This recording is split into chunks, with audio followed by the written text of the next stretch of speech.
ओ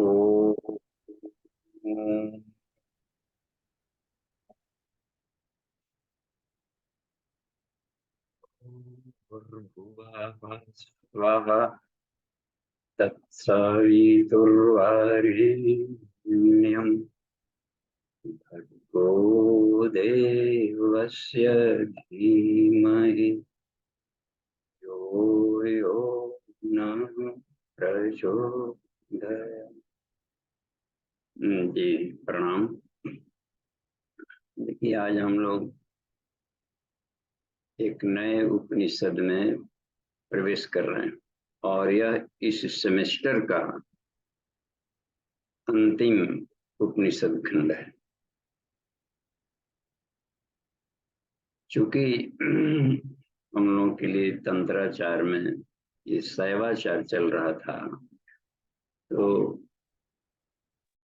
शिव से संबंधित, भगवान रुद्र से संबंधित जितने भी महत्वपूर्ण चुने हुए सिलेक्टेड वेद के मंत्र थे, उसको हम लोगों ने इसमें थोड़ा उसको समझने बुझने का प्रयास किया है कि उसको हम अपने आत्मानुसंधान में कैसे एप्लीकेशन कर सकते हैं। देखिए एक बात हम लोगों को बराबर ध्यान में रखनी चाहिए कि इस विश्व ब्रह्मांड के जितनी भी साधनाएं हैं, जितने भी उपकरण है, जितने भी ज्ञान विज्ञान है, वो सब एक उद्देश्य को लेकर है कि हम अपनी आत्मा को जानें। उसमें सफल हो गए तो इसका सृष्टि उत्पन्न करने का उद्देश्य पूरा हो। और क्यों आत्मा को जाने? क्योंकि अथाह आनंद और अथाह शांति का उद्गम वही है जिसकी तलाश में विभिन्न तरीकों से हम लोग प्रयास कर रहे हैं। तो इधर भी है छोटे छोटे पोखर तालाब, ये सब भी सभी प्यास बुझती है, गिलास पियाओं में कुछ तो प्यास बुझेगी, लेकिन ये सब सीजनल होते हैं। गर्मी के सीजन में पोखर तालाब ये सब सूख जाते हैं, नदियां सूख जाती है, सब प्राय देखिए कि उष्मा आता है सब। तो कुछ ऐसा जरूर भी होगा जिसका समुद्र जहां पर कभी खाली नहीं होता, तो वह है आत्म तत्व है। तो आत्मा को जाना, आत्मा वारे ज्ञातव्य, आत्मा वारे ध्यातव्य, आत्मा का ही ध्यान किया जाता है। ध्यान किसका करें? सविता का करें, किसका करें, वो करें, सब एक लक्ष्य करते हैं कि अंत में सबसे ऊपरी कक्षा में किसका ध्यान किया जाता है। ओम तस्य निश्चिंतनम ध्यानम, उस आत्म तत्व का। तो यानी पूरे विश्व ब्रह्मांड की आत्मा कौन है? बस कौन सारे मन को, बुद्धि को, इंद्रियों को, सबको किन्हों उपनिषद किसके द्वारा संचालित हो रहा है? तो वही उस तत्व को जानने के लिए होते हैं। ठीक है, आत्मा वाले ज्ञातव्य। तो यहाँ आत्मा शब्द के मतलब समझिए, उसी में सब शामिल है। परमात्मा, परब्रह्म, सब आत्मा उनका, क्योंकि उधर सब अपरिवर्तनशील सत्ता है।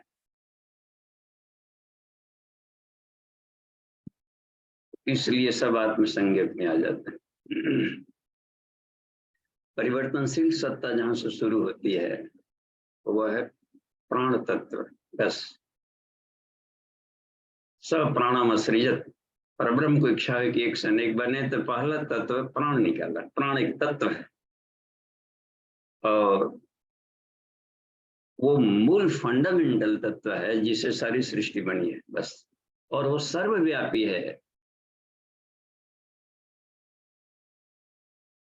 इसलिए उसका एक नाम है आपा।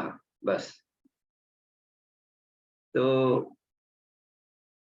केमिस्ट्री में मेंडलीफ ने अपना एक ये रसायन शास्त्र में सूत्र दिया जो 4 तत्वों का बनाया कि इनकी संख्या कितनी हो सकती है, क्योंकि जितनी भी हो 7th ग्रुप में बांट दिया। बस शायद उसको प्रेरणा मिली होगी किसी तरीके से खोज की सारा सृष्टि 7th डायमेंशनल है, इसी में सब गोल गोल घूम रहे हैं। बस 7 आयाम में, तो ग्रुप को 7 नहीं किया। और उसी में जितने एलिमेंट्स के रिसर्च हो रहे हैं तो खोज का विषय है, और कितने उसके प्रोडक्ट हो सकते हैं, बाई प्रोडक्ट प्राण तत्व। लेकिन मैं लास्ट तत्व को जानता हूँ, अंतिम वाला कौन सा एलिमेंट, उसको उन्होंने कहा ईथर। ईथर शब्द का प्रयोग किया है, प्राण शब्द नहीं चलता होगा उनके डिक्शनरी में, तो इथरिक बॉडी को प्राणमय कोश कहते हैं।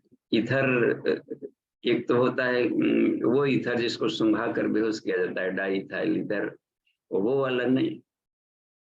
इसी तरीके से प्राण भी एक ऐसा तत्व है जो शून्य में भी है, एक स्वतंत्र है सत्ता, और उसके भीतर में और भी जो दिख रहे हैं हम लोग, पृथ्वी जल अग्नि वायु आकाश, ये भी प्राण के बुलबुले हैं। क्लियर? जैसे प्राणमय कोश में जहां नीचे हम लोग देखते हैं अन्न में प्राण में, तो प्राणमय कोश क्या होता है, ये बायो इलेक्ट्रिक पार्टिकल्स के उड़ते ही प्रवाह है, दौड़ते ही प्रवाह है, जिसको हम लोग खींच सकते हैं, जमा कर सकते हैं, प्राणायाम के द्वारा शरीर में भर सकते हैं, प्राणिक हीलिंग के द्वारा दूसरे के रोगों को ठीक कर सकते हैं। ये देखिए, तो इसी का प्रयोग किया जाता है प्राणी, यानी एक धावमान प्राण भी होता है, दौड़ने वाला, पार्टिकल्स के रूप में भी होगा, और जिसके भीतर में जिस स्पेस में दौड़ रहा है वह भी प्राण तत्व है। बस, तो दो स्वरूप हो गए, एक हो गया शांत और एक हो गया धावमान, दौड़ने वाले, गतिशील। तो गतिशील प्राण को उसमें कह दिया उन्होंने कि यही सृष्टि है, जगत है, जगत्याम जगत। जो गतिशील प्राण है उसको जगत कहते हैं, उसको संसार कहते हैं। संसरण जहां पर हो, संसरण, यहाँ का हर पार्टिकल, ब्रह्मांड का हर चीज दौड़ रहा है, बस इसका मतलब है कि धावमान प्राण से बने। और किसमें दौड़ रहे हैं? प्राण में ही दौड़ रहा है। तो शांत प्राण में ये सब दौड़ रहे हैं, तो उसको वो कहा उन्होंने, तो उन्होंने पहले उस स्पेस को उत्पन्न किया आनंदमय के रूप में, ज्ञान के रूप में, ऋतंबरा प्रज्ञा के रूप में, विवेक ख्याति के रूप में, प्रधान कहा जाता है। इसमें कपिल ने उसको अंतिम तत्वों में लास्ट एलिमेंट उनको कह दिया प्रधान शब्द का, यानी प्राण ही प्रधान है। प्राणो वा ज्येष्ठ श्रेष्ठ, छंदोग्यों में मिलता है कि प्राण ही सबसे बड़ा भाई है। बस प्रधान इसमें से कौन है? जितने भाई हैं सब इतने सारे, इसमें से राम लक्ष्मण भरत शत्रुघ्न, प्रधान कौन है? राम जी। तो इस तरीके से हर एक में एक पहला वाला इंजन इसमें पैदा किया, वृक्षों में, पीपल में। इसका मतलब ये नहीं कि और जगह नहीं है, हर जगह कण कण में है वासुदेव सर्वमिति। तो पीपल का इसका मतलब होता है कि औषधीय गुणों में उनमें कुछ विशेषता होगी, बस। तो एक वो केवल रहेगा तो सारे प्राणियों की रक्षा कर सकता है। कमाल के उसमें पीपल के बहुत फल भी होते हैं। पिपलाद ऋषि फल फ्रूट से खा करके ब्रह्म ज्ञानी बन गए थे। उसके बुद्ध को भी ज्ञान पीपल के नीचे मिला, यानी कि उसमें ज्ञान भी है और पोटेंशियल हाई एनर्जी होता है, ऑक्सीजन रिलीज करने वाला, 24 घंटे वाला है। वो सब बहुत कमाल का सब हार्ट से पेट रहता है, उसकी पत्नियां हार्ट डिजीज वगैरह को हटाती है। अभी उसका औषधीय गुण और खोजे जाने चाहिए, कहाँ कहाँ प्रयोग हो सकता है उसका। इसलिए उसके संरक्षण की बात कही, इसलिए कहा कि उसको हम काटे छाट मत और लगाया जाए अधिक से अधिक। एक पीपल का पेड़ लगा दिया जाए तो 100 अश्वमेध यज्ञ करने का पुण्य मिलता है, क्योंकि यज्ञ करेंगे तो एक दिन अच्छे से सुगंधी वाली निकली और अच्छा प्राण एक बार निकला है, वो तो रात दिन निकाल रहा है प्राण। समझिए कितनी। राहगीर दूर वाले स्थानों पर लगा देते हैं कि राहगीर आएंगे जाएंगे ठहरेंगे। घड़ी घंटे लोग टाइम देते थे श्राद्ध वगैरह में कि एक पेड़ लगाइए और सूखे मत, इसके लिए पानी टप टप चिपकता रहे, घड़ी की व्यवस्था करना। ये सब धर्म से जोड़ दिया गया था ताकि वो इकोलॉजिकल बैलेंस बना रहे। तो हम ये बात यहाँ पर चल रही थी कि तंत्राचार में जो पीछे के 3 जो गुजर चुके सेमेस्टर, ये लास्ट तीसरा चल रहा है, लास्ट है, और एक कक्षा आएगी इस पर। तो पहले था ब्रह्माचार, उसी को वेदाचार कहते हैं। दूसरा था वैष्णवाचार, देखिए इसमें तो विश्व का जो इसमें सृजन करने वाली जो शक्ति मिलती है, तो विष्णु के जितने भी मंत्र थे वेद मंत्रों का, तो वेद मंत्रों में यह है कि तंत्र साधना यानी अपने आत्मिकी को जगाने वाली साधना को तंत्र साधना कहते हैं। तंत्र माने केवल वो नहीं कि आप भ्रंग ब्रुंग करके फुट फाट खोपड़ा खोपड़ी ऐसा, ये दिमाग में से हटा दिया। जो विशुद्ध है आत्म वाला आत्मिक शक्ति है उसको तंत्र कहते हैं। जो सारे सृष्टि को चला रहे सिस्टम, पूरा ब्रह्मांड एक सिस्टम है, पूरा अपरा प्रकृति एक नियम व्यवस्था में चल रही है, यानी कि एक सिस्टम है, इसको तंत्र कहते हैं। उसी के आधार पर शरीर के सिस्टमों को भी तंत्र कह दिया गया। पाचन तंत्र, तंत्रिका तंत्र देखते हैं इसमें, और इम्यून सिस्टम होता है, लिम्फेटिक इम्यून सिस्टम तंत्र, सब यानी जो भी सिस्टम है तंत्र, उस सिस्टम को चलाने वाली बिजली है वो आत्मा है, और उसकी साधना को तंत्र साधना कहेंगे। ये जो सभी सिस्टम, एक होता है कि जड़ी बूटी दवाइयां खा वगैरह करके ठीक करना, ये भी ठीक है, निरापद या अन्य तरीके से शरीर को रोग हटा। एक और है कि जब सारा ब्रह्मांड शरीर के भीतर में है तब रोग है, तो इसकी जड़ी बूटियां भी भीतर होगी, तो भीतर से ही खोज करके भीतर ही खा ले। दूसरों की दुकानों पर हम क्यों भटकते फिरे जब भीतर ही अथाह दुकान भरा पड़ा है। सब शरीर के भीतर में है, बस चक्र उपचक्र गैंग्लियन से सब ऑपरेटर्स हैं, ये सारे यही सब मेडिसिनल निकालते रहते हैं। तो वो कैसे निकालते हैं, तो इसके लिए है उच्च स्तरीय आत्म साधना से सब अपने कमांड में हो जाएगा। अस्थाई रोग भागेगा उसकी साधना से, सुप्रीमो बॉस की साधना से। रथी जो है भीतर में, रथ नहीं, रथी आ जाएगा, शानदार हो गया तक मजा ले कि इंद्रियां वगैरह इधर उधर भागे, बॉस आ जाता है तगड़ा तो सब लाइन में सिटिपिटी हो जाता है। अब वही लुंज पुंज अपने पड़ा रहता है, अपनी आत्मशक्ति को जागरण, आपत दीपो भवा, बस ये बात सबने उसको कहा कि जगाओ, और वो है कमाल का चीज। तो इसमें इस सेमेस्टर में जो बात था रुद्र, और एक बात और भी कही गई थी तंत्र साधना में कि जब वेदाचार से वैष्णवाचार में जाते हैं, यानी विष्णु के गुणों को अपने भीतर जब भरे या ब्रह्मा को भरे, तो एक को छोड़ना नहीं है, ब्रह्मा प्लस विष्णु, देखिए एकत्व करना। ब्रह्मा जी अलग देवता, विष्णु जी अलग देवता, तो फिर जाकर के विखंडित खोपड़ी लेकर घूमेंगे संसार में। बस जो ब्रह्मा है उन्हीं का अगला स्टेज से विष्णु कर दिया। ठीक है, सृजन करेंगे तो पोषण भी करना पड़ेगा, बच्चे जन्माए तो उसको पोषण कौन करेगा, जन्मा कर फेंक दी, एक रिस्पॉन्सिबिलिटी आ गई उसको पोषण देना। तो जब हम जन्मा रहे थे तब हम सब ब्रह्मा थे, जब पोषण कर रहे हैं तो वही व्यक्ति विष्णु कहलाएगा। आप देखिए, तो एकत्व माने दोनों अलग अलग नहीं है, एक ही तत्व है जो चला रहे। अच्छा, अब तीसरा वाले में था बुढ़ाएगा वगैरह, रोग होंगे, कचड़े आएंगे, ये सब पोल्यूशन आएगा, तो गलाई ढलाई परिवर्तन, पेड़ तो बो दिया, कहीं शाखाएं अपने पीपल बो दिए, और बगल के पड़ोस में जाकर उधर लटका कर उसको डिस्टर्ब कर रहे हैं, तो उसको काटेंगे नहीं, कटिंग छोटिंग एक शेप देना होता है। इसको कहते हैं शिव जी रुद्र विभाग। लड़के उत्पन्न हुए, देखना पड़ता है उदंड बन रहे हैं कि क्या बन रहे हैं, योग्य बन रहे हैं कि नहीं, तो उसमें कुछ न कुछ एक काट छांट सुधार दुलार की जरूरत पड़ती है। काटना होता है यानी सुधारना, और सुधारने की प्रक्रिया कटिंग, ऐसे काटने का मिलता है तेज चाकू, उसको एक होता है कि नोच नाच कर उसको तोड़ ताड़ कर कुछ ही बना दिया तोड़ने में, तो वो भी बर्बाद, ये भी डैमेज होगा। कटिंग भाग एक तरीका होता है, प्यार से सर्जन ऐसे नहीं होता है बाहर किडनी निकाल के डाल देना, नोच नहीं लेगा उसमें से, बढ़िया से एक सिस्टम वैसे जाता है करते, इसको कहते हैं दुलार के साथ सुधार, प्रेम भरा ऑपरेशन करने की जो विधा है परिवर्तन, उसको शिव कहते हैं। कितना कमाल की बात है, न्यायपालिका। बस काट झाड़ झखाड़ से खेत में बोना है, धान बो दिए तो उसमें और भी आता है मोथा सोथा का क्या, तो उसमें उग जाता है, उसको निकालता है किसान भाई, प्रेम से निकालेगा, कहीं अलग रखेगा, उसका भी उपयोग कर लेता है खाद वगैरह में, या जानवर को देने लायक है तो दे लेगा। देखिए इसको कहा जाता है प्यार प्लस सुधार। इस व्यवस्था को कर्कश ढंग से नहीं सुधारेगा और बिगड़ जाएगा, वो क्रोध के ढंग से नहीं। हे रुद्र आपके क्रोध को प्रणाम, तो उनके क्रोध में अथाह प्रेम है बस।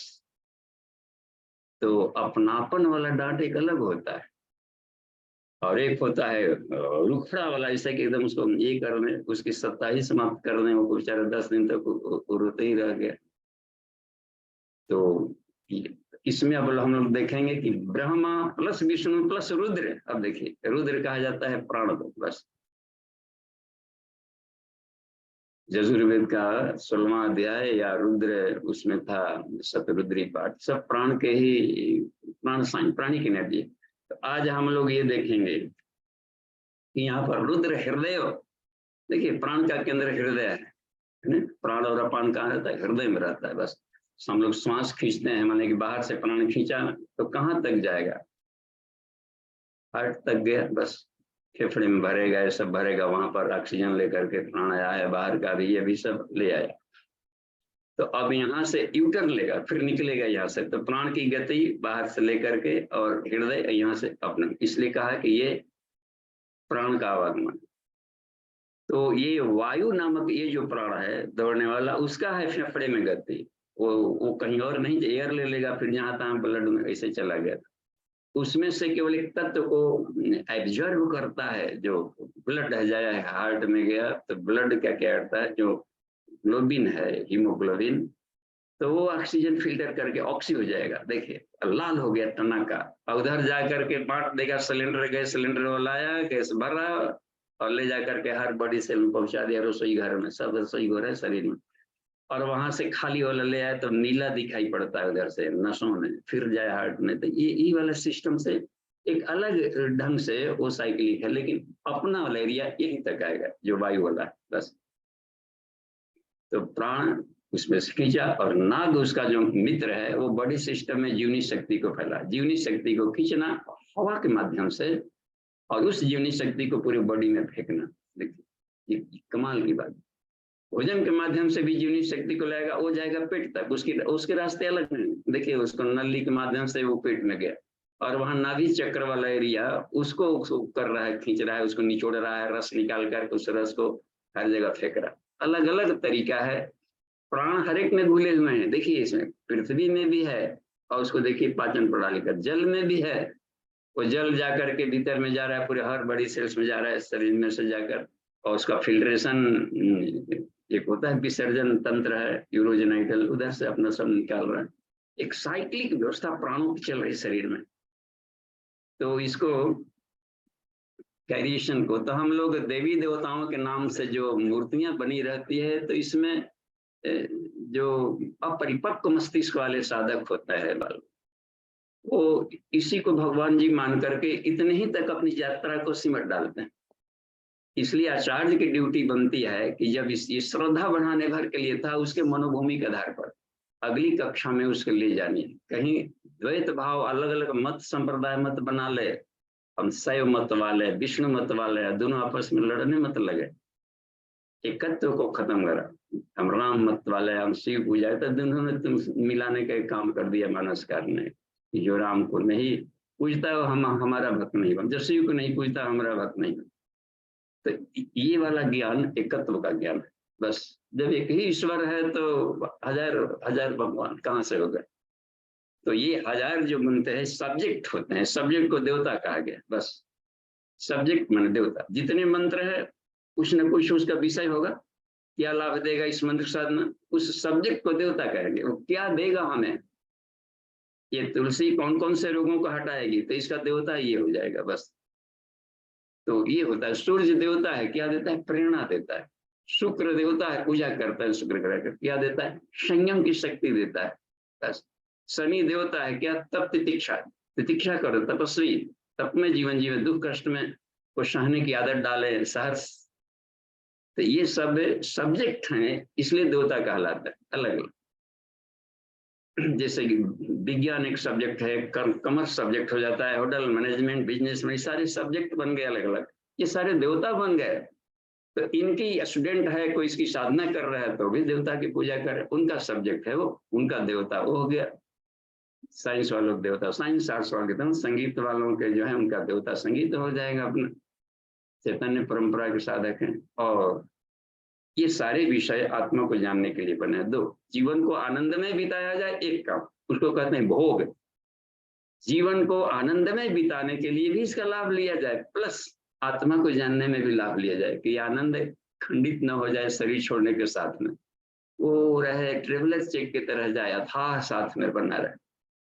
तो दो काम होता है, भोग और मोक्ष, दोनों जो विद्याओं को दिलाते हैं उसी को कुंडलिनी भी कहा गया है, बस, या आदि शक्ति कह देते हैं। अब हम इसमें देखते हैं रुद्र का हृदय में कि अब हम एकत्व की शिक्षा, इसमें सुखदेव और व्यास जी का संबंध, वाद विवाह आपस में चल रहा है, उसमें गुरु शिष्य की भांति शिक्षण चल रहा है। और देखिए यही सुखदेव जी जनक के पास जब जाना पड़ा था, क्योंकि जो पढ़ा चुके प्रारंभिक शिक्षा दे रहे हैं नीचे इधर, तो शुरू में ही माता पिता की ड्यूटी होती है कि जो प्रारंभिक शिक्षण है वो घर से शुरू होती है और आगे चल करके और अच्छे अच्छे प्रोफेसर अनुभवों के साथ जोड़ा जाता है। गुरु पितु मातु देख रहे हैं। तो अब आगे चल करके देखिए वो पूछ रहे हैं कि हे भगवान, अपने पिताजी से प्रश्न कर रहे हैं सुखदेव मुनि, इसी में अब एक से शुरू हो गया ये। और इसमें देखिए अपने अपने सॉफ्ट कॉपी को खोल लीजिए, चला गया क्लास में, देखिए एक एक मंत्रों को देखेंगे, 27 मंत्रों को आज हम लोग स्पर्श करेंगे, उसको देखेंगे थोड़ी सी। इसमें बताया कि हृदय कुंडली भस्म रुद्राक्ष गण दर्शनम तार सारम महावाक्यम पंच ब्रह्म वित्रम। देखिए इसमें तो प्रणम्यम शीर्षा पादो सुको व्यासम उवाच। तो सुखदेव मुनि एक पहले तो ये बता दिया है कि उपनिषदों में कुछ वैसे उपनिषद हैं जो कि समष्टि प्राण की व्याख्या करते हैं, समष्टि प्राण से जोड़ते हैं, जो पूरी यूनिवर्सल प्राण है। उसमें से एक रुद्र हृदय है जिसकी अभी हम लोग अध्ययन करेंगे इसमें। और जो कुंडली उपनिषद में भी देखे जोड़ने वाली प्रक्रिया थी कुंडलिनी जागरण का, उसमें पूरा है, साधना खंड में वो भी है। तो उसमें आया होगा जो कुंडली उपनिषद में सब की कैसे कुंडली जागरण करते हैं, सारा उसमें साइंस बताया गया है। तो उसकी साधनाओं का हम एकत्व की तरफ जाएं। भस्म जवाल भी है कि सारा सृष्टि एक भस्मीभूत होता है, तब भस्म होकर के कहाँ विलीन होता है, मूल तत्व क्या है, क्या रुद्र। और भी उसमें है रुद्राक्ष जवाल भी उपनिषद उसमें दिया गया, रुद्राक्ष, रुद्राक्ष में रुद्र शब्द भी जुड़ा हुआ है। तो जड़ी बूटियों और औषधियों के भीतर में भी जो प्राण दौड़ रहे हैं इसके बारे में भी जानकारी दी है। गणपति भी दिया गया है, सारे गणों यानी जो ज्ञानेन्द्रियां हैं, कर्मेंद्रियां हैं, इसको संचालन, इसका पति कौन है, प्राण है, बस। तो ये सब मुख्य प्राण की चर्चा करने वाले थे बस प्रणव में, यही इसमें बात बताई गई है। और इसमें एक और भी बात कहा है कि सुखदेव जी ने प्रणाम किया पिता को और निवेदन किया कि हे भगवान, हमें आप रुद्र प्राण विद्या यह बताइए कि संसार में कौन सा ऐसा देवता है जिसकी पूजा कर लिया जाए तो सबकी पूजा हो जाएगी। गजब पूछने का, इस कमाल की बात है। कौन सी एक देव की पूजा किया जाए तो सबको, अब 33 करोड़ देवता है, एक एक दिन भी एक की पूजा करेंगे तो 33 करोड़ दिन तो लाइफ में मिलेगा ही नहीं। तो फिर ऋषियों ने मनन चिंतन किया होगा कि छोटे से जीवन में किसकी साधना कर लें तो सब सध जाएगा। प्राण की साधना, उसी को कहते हैं रुद्र। यहाँ रुद्र शब्द प्राण संज्ञक, प्राण का जागरण ही महान जागरण है। पूज्य गुरुदेव अपने उसमें लिखते हैं वांग में 13 में कि प्राण का जागरण महान जागरण, इसी को कहा गया है। प्राण सोया हुआ है यानी डाउनवर्ड डायरेक्शन में जा रहा है, उसको सोए हुए को उठाओ, उत्तिष्ठा, उठाओ, जागृता, और उसको तेज बनाओ। केवल उठने भर से बात नहीं बनेगी, उठे तो आंख मिस रहा है, उठने के बाद उसको देखो, हरहर बनो, स्नान करके ताजा हो, फील्ड में युद्ध भूमि में दौड़ने की क्रिया, उठो, जगाओ बस। और जिस उद्देश्य के लिए जीवन मिला है उस लक्ष्य को प्राप्त करो, लास्ट डेस्टिनेशन को प्राप्त करो। प्राप्त है वरान निबद्धता, वरान कहते हैं सबसे श्रेष्ठ स्थिति को। और चूंकि एक ढर्रे का जीवन जिया गया है पहले और उल्टा चलना, इसलिए कहा कि क्षुर से धारा निश्चिता दुरत्य, दुर्गम है उनके लिए। लेकिन एक बार चल पड़े तो एडवेंचरस जर्नी में माउंटेनिंग वालों को, हाइकिंग वालों को बड़ा मजा आता है देखने इसमें। तो वो फिर वही आनंद का विषय बन जाता है और वो पा लेता है बस। पढ़ने वाले। तो दियो मार्ग तपसा तपस्वी, जब तक से हम लोग तपस्या में नहीं कर रहे हैं, तप और योग नहीं अपना रहे, तभी तक लगता है कि बड़ा कठिन है बस। तो किसी का सुख भोग रहे हैं। कल एक मित्र मिले थे, कहें कि चलिए आश्रम में, तो उन्होंने कहा कि नहीं, अब हमारा उम्र अभी नहीं होगा आश्रम जाने का। गजब हो गया। उनको मालूम ही नहीं है कि आश्रम में गृहस्थ आश्रम भी होता है, ब्रह्मचर्य आश्रम भी होता है। अब इतनी बुद्धि हम लोग कोई नहीं पढ़ाया कि आश्रम माने लोग समझ, चलिए आश्रम समझ लेता है, लेकिन वो केवल बूढ़ हो लोग माला वाला लेके खाली बैठल होगा, वहां पर बैठ करके अपना कर्म टूट रहा होगा। आश्रम माने स्टूडेंट लाइफ को आश्रम ही नहीं मानते।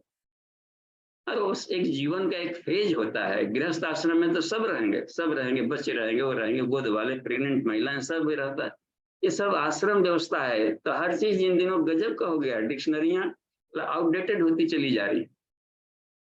तो वो हम लोग के लाइफ के किसी भी एज फैक्टर में हो, उसका हम उपयोग किधर कर रहे हैं, बस इसकी समीक्षा करना होता है। एक इस एज फैक्टर का मैक्सिमम उपयोग क्या हो, उसके बाद वाले एज फैक्टर का क्या हो मैक्सिमम उपयोग। तो इसमें अब देखिए आगे वो बता रहे हैं, कृपया यह भी बताएं। एक और भी प्रश्न करते हैं दूसरे वाले में, कस्य शुश्रूषणाम, देखिए इसमें नित्यम प्रता देवा भवंती, माने एक कौन सा ऐसा देवता है जिसका हम रोज उपासना करें, रेगुलर, निरंतर, तो सारे देवता 3300 करोड़ देवता प्रसन्न हो जाएंगे। वाह। और भी देखिए, तस्य तद वचनम श्रुत्वा प्रत्युवाच पिता शुकम, सुखदेव मुनि को अव्यास जी बता रहे हैं इनके, अब शुरू कर दिए बताने का क्रम है। यहाँ पर देखिए ये थर्ड वाले मंत्र में, सर्वदेवात्मको रुद्र, देखिए सर्वे देवा शिवात्मका, यानी बता रहे हैं कि भगवान रुद्र में सभी देवता समाहित हैं। रुद्र में सारे देवता समाहित है। अब रुद्र कोई व्यक्ति को मान लिया जाए तो उस व्यक्ति में सभी जाएंगे देवता, तो कहीं कहीं दूसरा पढ़ेंगे, विष्णु पुराण पढ़ेंगे तो विष्णु में सब देवता समाहित है मिलेगा, गणपति में सब देवता समाहित। तो एक साधारण बुद्धि कंफ्यूज होती है इसमें आने का। और यदि साइंस के ढंग से समझा जाए तो इसको कहा जाता है औपनिषदिक एनालिसिस, और साइंस के ढंग से समझेंगे तो सारा विवाद खत्म हो जाएगा बस। तो परा विज्ञान की क्या कहना है कि उसको तत्व के रूप में जाने। हे अर्जुन, हमको जो तत्व के रूप में जानता है वही सही जानता है। तो तत्व के रूप में क्या है कि जहां पर कह दिया है कि ये सबसे श्रेष्ठ समझिए कि वो मुख्य प्राण के बारे में कहा जा रहा है, बस नाम भर है उनका। ये मुख्य प्राण ये इस गुण वाला भी होता है, उस गुण के नाम से विष्णु कह दिया। पूरे विश्व में जो सत्ता घुली हुई है, विश्व बंधुत्व की भावना, ये तो सबसे उत्कृष्ट भावना होगी। तो ये प्राण का स्वरूप हो गया, बस कमाल की बात। तो विष्णु कह दिया गया। तो गुण बोधक सारे ये रहते हैं, सब्जेक्ट्स होते हैं। इसमें देखिए, इसमें कह रहे हैं कि रुद्र होता है, सभी देवता प्राणात्मक।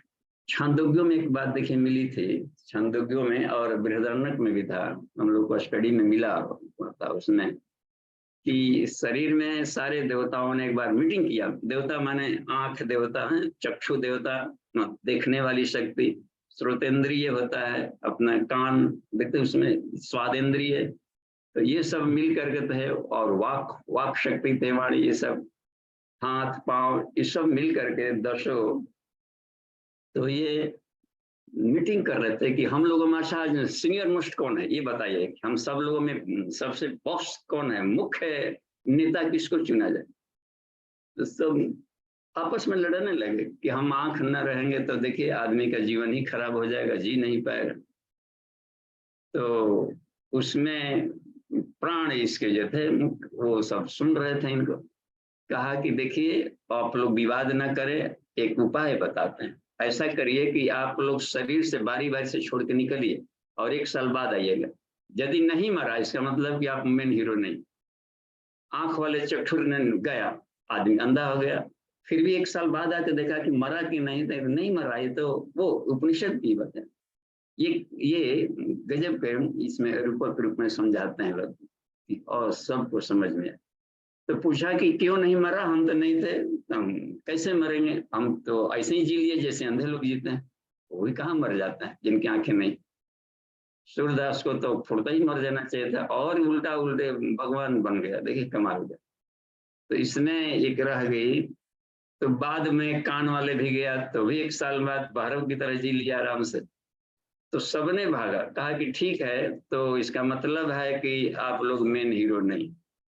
तो है, आप कौन है, आप तो बताइए। देखिए हम तो अभी बताएंगे नहीं, हम ये करते हैं कि आप लोगों के बीच में से हम निकल के देखते हैं। और प्राण जब निकला तो सब डेड होने लगे, छटपटाने लगे, मरने लगे, आंखें वगैरह सब, सारा सिस्टम में से प्राण निकल गए। तो इसलिए कहा गया कि आप ही श्रेष्ठ हैं। यही पर कहा गया रुद्र, तो यहाँ रुद्र का अर्थ होता है प्राण तत्व, बस। तो सर्वात्मक देवता रुद्र, कमाल की बात। तो रुद्रो व यानी ज्येष्ठ श्रेष्ठ कहा गया, तो वही श्रेष्ठ है और उसको ज्येष्ठ भाई कहते हैं, प्रधान कहते हैं, बस पहला जो उत्पन्न किया गया ईश्वर से। आगे चल के ऋषि में बताया है, रुद्र से दक्षिणी पार्श्वे रवि ब्रह्मा त्रियोग्नेय। अब देखिए अपने शरीर के भीतर में पूरे प्राण है, तो इस एनाटॉमी को समझाने का प्रयास यहाँ पर व्यास जी कर रहे हैं कि दाएं हिस्से में सूर्य नाड़ी है, यानी गर्म धाराएं सब चलती है, मोटर सिंपैथेटिक नर्वस सिस्टम, ये सब गर्म गर्म राइट साइड में चल रहा है, और लेफ्ट साइड में जब ठंडा ठंडा वाला नेचर का चल रहा है। तो बस 2 तरह की धाराएं बह रही है, और हीट एनर्जी और कोल्ड एनर्जी। देखिए इसमें कमाल बैठ, heat energy cold energy, heat energy cold energy, ठंडा तार गर्म तार, ठंडा तार गर्म तार, सारा बिजली सिस्टम देश पूरे धरती पर इन 2 तारों से सारी सभी जगह लाइट जल रहा है, बस ठंडा तार गर्म तार। अब दोनों में से किसको इंपॉर्टेंस कम दे? केवल ठंडा तार लेकर के घूमते रहे तो भी बल्ब नहीं जलेगा, केवल गर्म तार लेके घूम रहा है तो भी नहीं जलेगा, दोनों घूम रहा है कि मैं बड़ा। जिस दिन मिलन होगा उस दिन लाइट जल जाएगी, ज्ञान का प्रकाश, आत्मज्ञान, मस्ती आ जाएगी लाइफ में। तो एक को शिव कह दिया, तो एक को उमा कह दिया, पार्वती कह दिया। अब जिस दिन दोनों मिलेंगे, पति पत्नी मिलेंगे, जिस दिन दोनों मिलेगा दोस्ती होगी, दोस्ती करने की प्रक्रिया को कुंडलिनी का कितना कुंडलिनी, गांठ बांध दिए, ग्रंथि बंधनम, अब गांठ बांध दिया और भावरे लगाए, करी होम विधिवत गांठ जोड़ी, होने लगी भावरी। मानस ने एक मिला बड़ा अच्छा कि भावरे लगाने के पहले, यानी संसार के परिभ्रमण करने के पहले ही उदना है, तब करी होम, विधिवत होम किए थे, कब से? गांठ जोड़ी, गांठ जोड़ करके, ग्रंथि बंधन करके।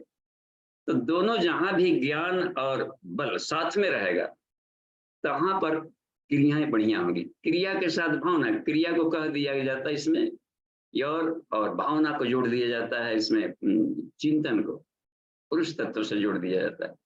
तो यही ज्ञान ही सबको कमांड कर रहा है, चला रहा है, सिस्टम से चल रहे हैं। कंप्यूटर काम कर रहा है, नहीं देखिए तो रोबोट है, कंप्यूटर है, तो बना किसने? किसी ज्ञानी ने बनाया, तो ज्ञान ही चलाता है। शतरंज आइए खेलते हैं, गोटा गोटी कौन चला रहा है? ज्ञान चला रहा है, सारे सृष्टि को चला रही है। तो जो एक हो गया कमांडेंट, चलाने वाला, एक होता है साथ में चलने वाला। अब दोनों में से एक भी हट गया गुरु शिष्य तो दोस्ती खत्म। ड्राइवर है गाड़ी नहीं, गाड़ी है ड्राइवर नहीं, आत्मा है शरीर नहीं है, तभी हम कुछ नहीं कर पाएंगे। और शरीर है आत्मा नहीं है, तभी लाश पड़ा है, कोमा पड़ा हुआ, लाश पड़ा हुआ, वहां तो शरीर है आत्मा नहीं। लग रहा है ना कि सिम्बायंट्स को ही। तो यहीं पर देखिए इस बात कर रहे हैं कि ये है एक पार्श्व इधर मान लें, तो उसके बाएं पार्श्व में क्या कहते हैं? वाम पार्श्व में उमा देवी विष्णु सोमो, ये सब कुल नेचर वालों का, यहाँ विष्णु को शांताकारम, कुल नेचर वाले सारे सृष्टि में फैले है। और उमा शक्ति कह दिया जो ज्ञान को रिस्पेक्ट दे और उसका एप्लीकेशन कर सके। और इसी को चंद्रमा भी कह दिया, चंद्र नाड़ी भी कहलाता है इधर का, बस केवल हीट और कोल्ड, बस सिंपैथेटिक पैरासिम्पैथेटिक, यही सिस्टम शरीर को चला रहे हैं, ज्ञानात्मक रूप में सब चला रहे हैं, बस। और आगे देखिए, अच्छा शरीर को 2 पार्ट में बांटते हैं, तो ऊपर कर देंगे शिव को और मूलाधार में कर देंगे उमा को। लिंग बेदी, देखिए ज्योतिर्लिंग ये मंदिरों में बने रहता है ना, मंदिरों में ज्योतिर्लिंग बनाया जाता है। अब सारे भारतीय देखिए ज्योतिर्लिंग की, गाँव गाँव में ज्योतिर्लिंग की पूजा है, यानी परब्रह्म कि पहचान क्या है। लिंग माने होता है पहचान, सिंबल, चिन्ह, लाइट, ज्योति है, बस प्रकाश है, जो तेजो वैसा प्रकाश के रूप में। तो ज्योति ही प्रकाश है, ज्योति का ध्यान किया जाता है। बस आपो दीपो भव, प्रकाश का ध्यान करो। तमसो मां ज्योतिर्गमय, तो ज्योति के सिंबल दिया। और वो ज्योति कैसे जलता है शरीर के भीतर में, तो अपनी ऊर्जा है, एनर्जी पावर है, जो प्राणिक एनर्जी नीचे, उसको हम ज्ञान के साथ जोड़ते हैं। कुंडलिनी सहस्त्रार की मिलन की प्रक्रिया, तिकोना बनाया जाता है। लिंग वेदी उमा देवी, लिंगम साक्षात महेश्वरा, ये है तंत्र ग्रंथों में इसकी बात कही है। तो ये उसमें एक प्रक्रिया रखी गई। आगे चल करके देखिए, इसमें भी देखिए, इसमें या उमा सा स्वयं विष्णु, जो उमा है वही विष्णु। अब यहाँ पर मेल फीमेल जैसे हम लोग ना, कोई स्त्री पुरुष जैसे ना समझे, एनर्जी लेवल के रूप में इसको हम लोग समझे। इसमें विश्व में फैली हुई जो समष्टि एनर्जी है, ऊर्जा है, विश्वव्यापी एनर्जी, इसको कह दिया गया है।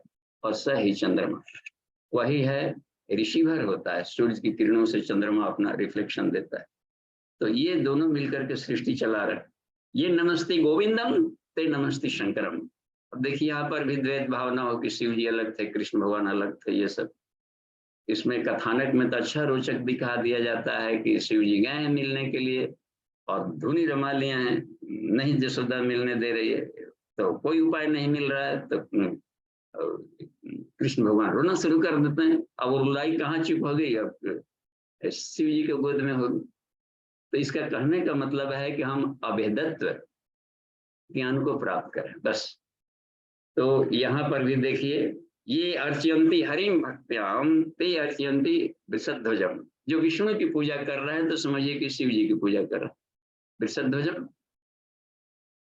तो इसका मतलब होता है कि कभी न कभी कालांतर में साय मत और ये होते हैं विष्णु मत, ये दोनों आपस में जरूर कभी न कभी एक टकराव की स्थिति आई होगी।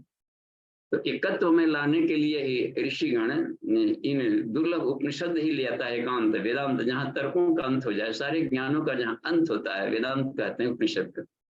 यही एक मोक्ष दिलाएगा, जहाँ द्वैत भाव के है कि इसे बड़ा वो बड़ा, इसमें हम लोग फंसेंगे, उलझते जाएंगे। बस अभेद दर्शनम ज्ञानम, बाकी को अज्ञानम, बस सीधी ज्ञान अज्ञान, भेद दर्शनम अज्ञानम, अभेद दर्शनम ज्ञानम।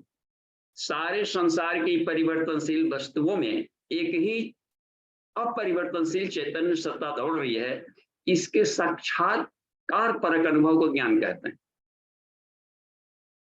तो वो जब तक से विद नहीं हुआ तो विद्वान नहीं कहलाएगा। विद उसको प्रैक्टिकली अनुभव जो किया है उसको कहते, बाकी लोग साक्षर कहलाएंगे केवल। गायत्री मंत्र के तत्अक्षर में तत्व ज्ञास्तु विद्वान से, तुम तत्व ज्ञानी बन और विद्वान बन। सारे सृष्टि कितने घटक परमाणुओं से बनी है, इसका गुणकर्म स्वभाव क्या है, और इसको कैसे इसमें हम हैंडल करें, निरापद चले कि इसमें कोई साइड इफेक्ट भी ना आवे, इसमें पाप पुण्य भी लिप्त ना हो, और अपने आत्मज्ञान ब्रह्म ज्ञान को भी आनंद को हम प्राप्त कर लें। तो ये तत्व ज्ञान सभी रहेगा तभी बढ़िया से हो पाएगा। और विद यानी प्रैक्टिकल करके तो उसको जान, तब यदि दोनों बन गया तब तो ज्ञान विद्वान से ब्राह्मण, तब समझिए कि ब्राह्मण बन गया, यानी कि ब्रह्म ज्ञान के तेज से उत्प्रोत हो गया वो व्यक्ति, उसकी किरणें रेडिएशन निकलने लगेगी आराम से, ब्रह्मसी संज्ञा को बन गया। यही यहाँ पर देखिए बता रहे हैं। और देखिए यहाँ पर विष्णु को ये द्विशंति विरूपाक्षम, विरूपाक्ष भी शिव जी को कहते हैं, अटपटे आंख वाले दिन विरूप, बड़ा गजब के 3-3 आंख से आदमी डरावना लगने लगेगा। वो तो संजोग कहिए कि कभी कभी बंद रहता है। तो हम सबके भीतर में, हम विरूपाक्ष के हम लोग बेटे, सब शिवांशी है, सबके भीतर में 3 आँखें, हम सब 3 आँखें हैं।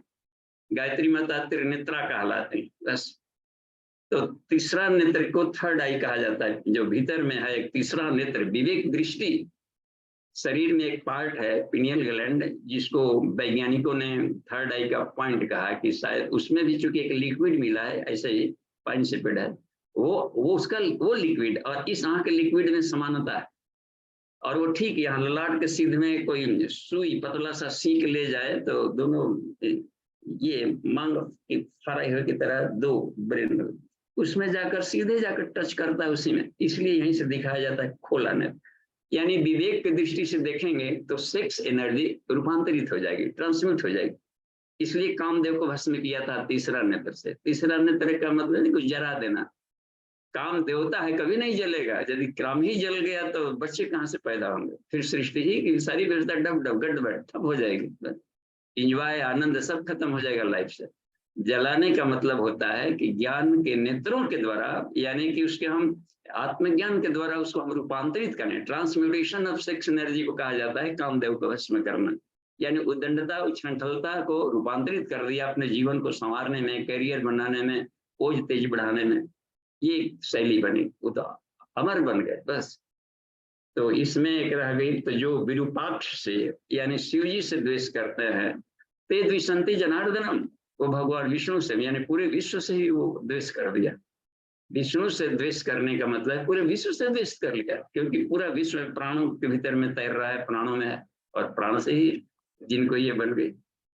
ये आगे देखिए, ये रुद्रम ना भी जानते, जो रुद्र को नहीं जानते, प्राणिक एनर्जी को, प्राण विज्ञान को नहीं जानते, यानी गायत्री साइंस को नहीं जानते। ये सब अलग अलग शब्दावलियां हैं करने का, लेकिन उद्देश्य बताती है कि प्राणिक एनर्जी पर सबका कमांड होना चाहिए, प्राण विज्ञान को जाननी चाहिए, प्राण विद्या जानना चाहिए बस। ओ ते न जानती केशव, ठीक है। एक देखिए, रुद्रात प्रवर्तते बीजम, यानी सारसी शिशु को उत्पन्न करने वाला प्राण तत्व, बस इतनी सी बात। जगताम जननी चैव, ये गायत्री मंजरी में ऐसे कहा है शिव जी ने, जो सारे जगत को उत्पन्न करता है, ताम उपास में हुई, उनकी हम सब साधना करते हैं। हम सब लोगों ने प्राण को जगा लिया, क्योंकि प्राण से सृष्टि उत्पन्न होती है, साध्या शक्ति मता हुई, इसलिए उसको आदि शक्ति कहा जाता है प्राण को। और उन्हीं का एक नाम प्राण को संस्कृत में गया कहते हैं, तो गया के समुद्र को, उसको गया का विशेषण गाय हो गया, और जो तो गाय से गायत्री बन गया, जो प्राण से रक्षा करती है सबकी। तो कितना एक सरल साम्यता है समझने का, तो कहीं कंफ्यूजन जैसी बात ना हो, और दिमाग में ये संशय न उठे, इन उपनिषदों को या शास्त्रों को पढ़ते समय एकत्व ज्ञान मिले। आगे चलकर देखिए, यह रुद्र स स्वयं ब्रह्मा, यो ब्रह्मा स हुतासना, जो रुद्र है वही ब्रह्मा, क्योंकि प्राण से ही संतान उत्पन्न करेंगे और सृष्टि को उत्पन्न किया जाता है बस। वही ब्रह्मा हो गए, कोई ना कोई उसकी ज्ञान मिलेगा कैसे। और सब हुतासन वही एनर्जी है, जैसे एनर्जी को यहाँ पर हुतासन कह दिया गया है बस, वही मुख्य अग्नि तत्व है।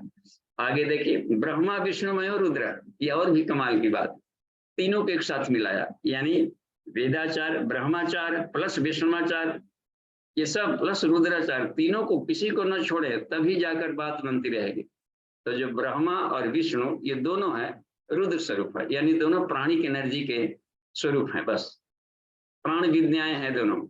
एक है कारण की सत्ता बन गई, पुलिंगम सर्वम ईशानम, स्त्रीलिंगम भगवत्युमा, जितने भी पुलिंग शब्द हैं उसको कहा दिया कि यह है पुलिंगम सर्वम ईशानम, शिव स्वरूप, जो स्त्रीलिंग हो गया वो पार्वती स्वरूप है। तो यहाँ मेल फीमेल के कायिक लैंगिक बनावट पर ही हम केवल न जाएं, शरीर के भीतर में भी नर नारी है, भीतर में नीचे वाला जो कुंडलिनी शक्ति है, ऊपर वाला शिव शक्ति है बस। तो एक आधार हो गया, बेस को कह देते हैं उमा, लिंग वेदी उमा देवी बस। और जिसको धारण करने वाला है बॉडी को, तो शरीर को पूरी प्रकृति कह दिया, एक ब्रह्म कह दिया, इस शरीर धारण करता है आत्मा को बस। तो रिसीवर भी चाहिए यहाँ से, दोनों सहनव भवतु सहनव भुनक्तु, दोनों में से एक भी ये ना हो, तो ये दोनों के एकत्व की बात इसमें बनी रहती है।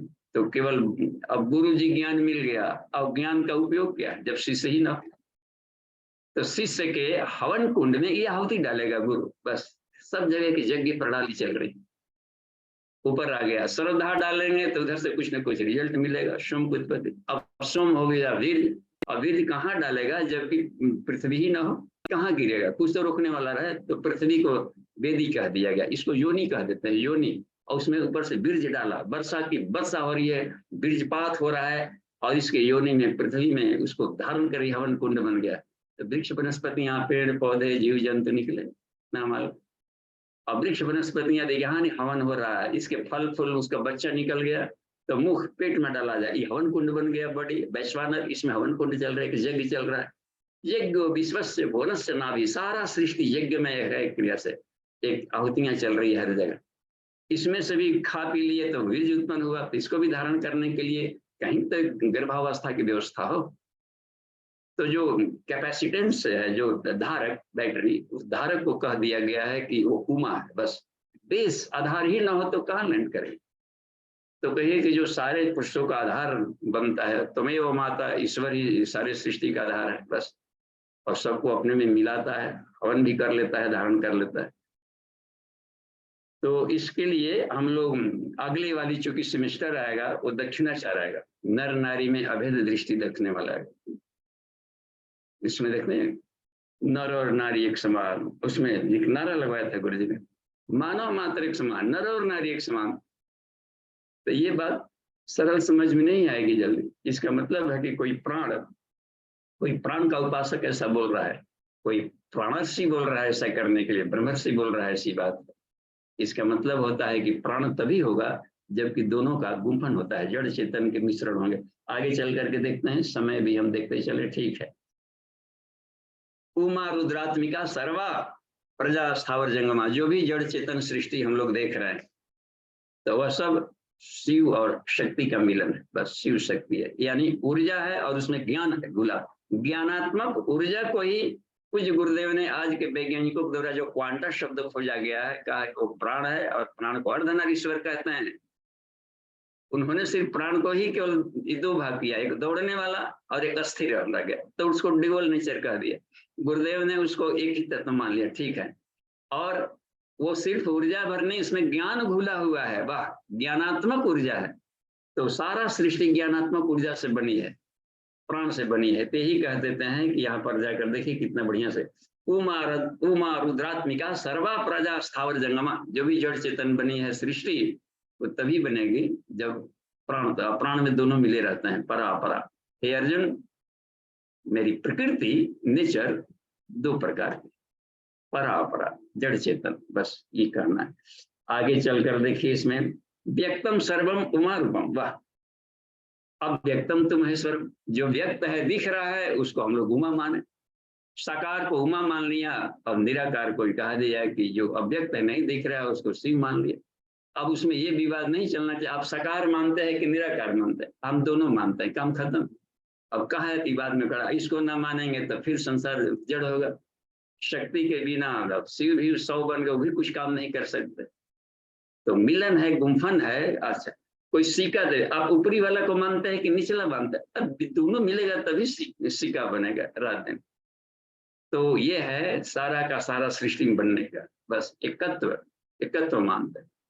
तो जितने भी साकार दिख रहे हैं इसको हम लोग कहा इसमें कि उमा स्वरूप, जो अव्यक्त है निराकार सृष्टि, जो इसमें घुली हुई है, नहीं देख रही है क्योंकि रूपांतरित हो रहा है। ये अभी दिख रहा है, कल तक नहीं दिखेगा। अभी बर्फ है, कल पिघल करके भाप बन जाएगा। पानी दिख रहा है तालाब में, और गर्मी के सीजन में सब नष्ट नहीं हुआ है, वो सूक्ष्म बन करके और हो गया, ऊपर गतिमान हो गया है, ऊपर उड़ रहा है, टहल रहा है, सब टहल रहे हैं। कैद में बंद है क्लास में, इसलिए दिख रहा था।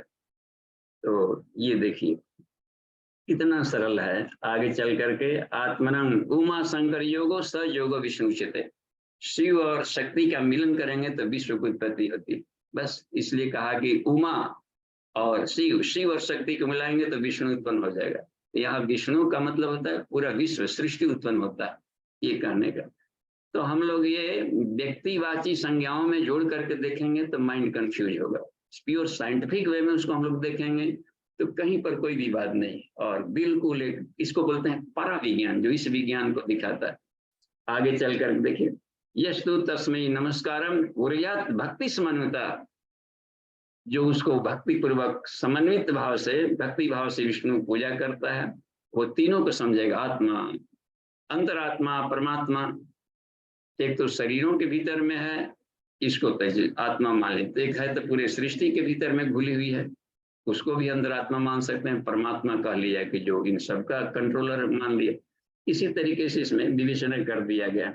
और भी देखिए, अंतरात्मा ब्रह्मा, परमात्मा महेश्वर, इसमें देखिए सर्वेषाम् एव भूतानां विष्णु आत्मा सनातना, जो सृष्टि में ये घुली हुई है उसको कह दिया है कि वो विष्णु कह दिया, और जो अव्यक्त है उसको महेश्वर कह दिया, जो ज्ञानात्मक ऊर्जा में था उसको ब्रह्मा कह दिया, ज्ञान। तो इस ढंग से इंटरप्रिटेशन किया गया। बस किसी उपनिषदों में थोड़ा भिन्न मिले तो ऐसा मत समझ लें कि वो फालतू था, अटपटा ज्ञान दे दिया वो उपनिषद। उन्होंने प्राण को उस रूप में इंटरप्रिटेशन किया, बस इतनी सी बात। कार्यम विष्णु क्रिया ब्रह्मा कारणम महेश्वर, देखिए साफ बात आएगी ना इसमें 14वें में, कार्यम विष्णु क्रिया ब्रह्म और कारणम तुम स्थूल सूक्ष्म कारण। इच्छा उठी, विचार उठा, इच्छा का उठना करने वाला एकम बहुश्यामा सोचने वाला, यहाँ पर उसको रुद्र रूप में लिया बस। और दूसरा है कि प्लानिंग चल रहा है, मन ही मन में विचार दौड़ रहा है, तो उसको भी कह दिया ज्ञानात्मक, कैसे उस विषय को अच्छा रूप दें। और सुंदरम, सारी सृष्टि सुंदर जो विश्व दिखाई पड़ रही है, इस टाइप से उन्होंने अभिव्यक्त किया। एक और भी देखिए इसमें कितना बढ़िया है, श्री रुद्र रुद्र रुद्रेति, जो तो वो सभी पापों से मुक्त हो जाए, सर्व पाप विमुच्यते। एक मंत्र दिया है, ओम श्री रुद्र रुद्र रुद्र, श्री रुद्र रुद्र रुद्र, श्री रुद्र रुद्र रुद्र।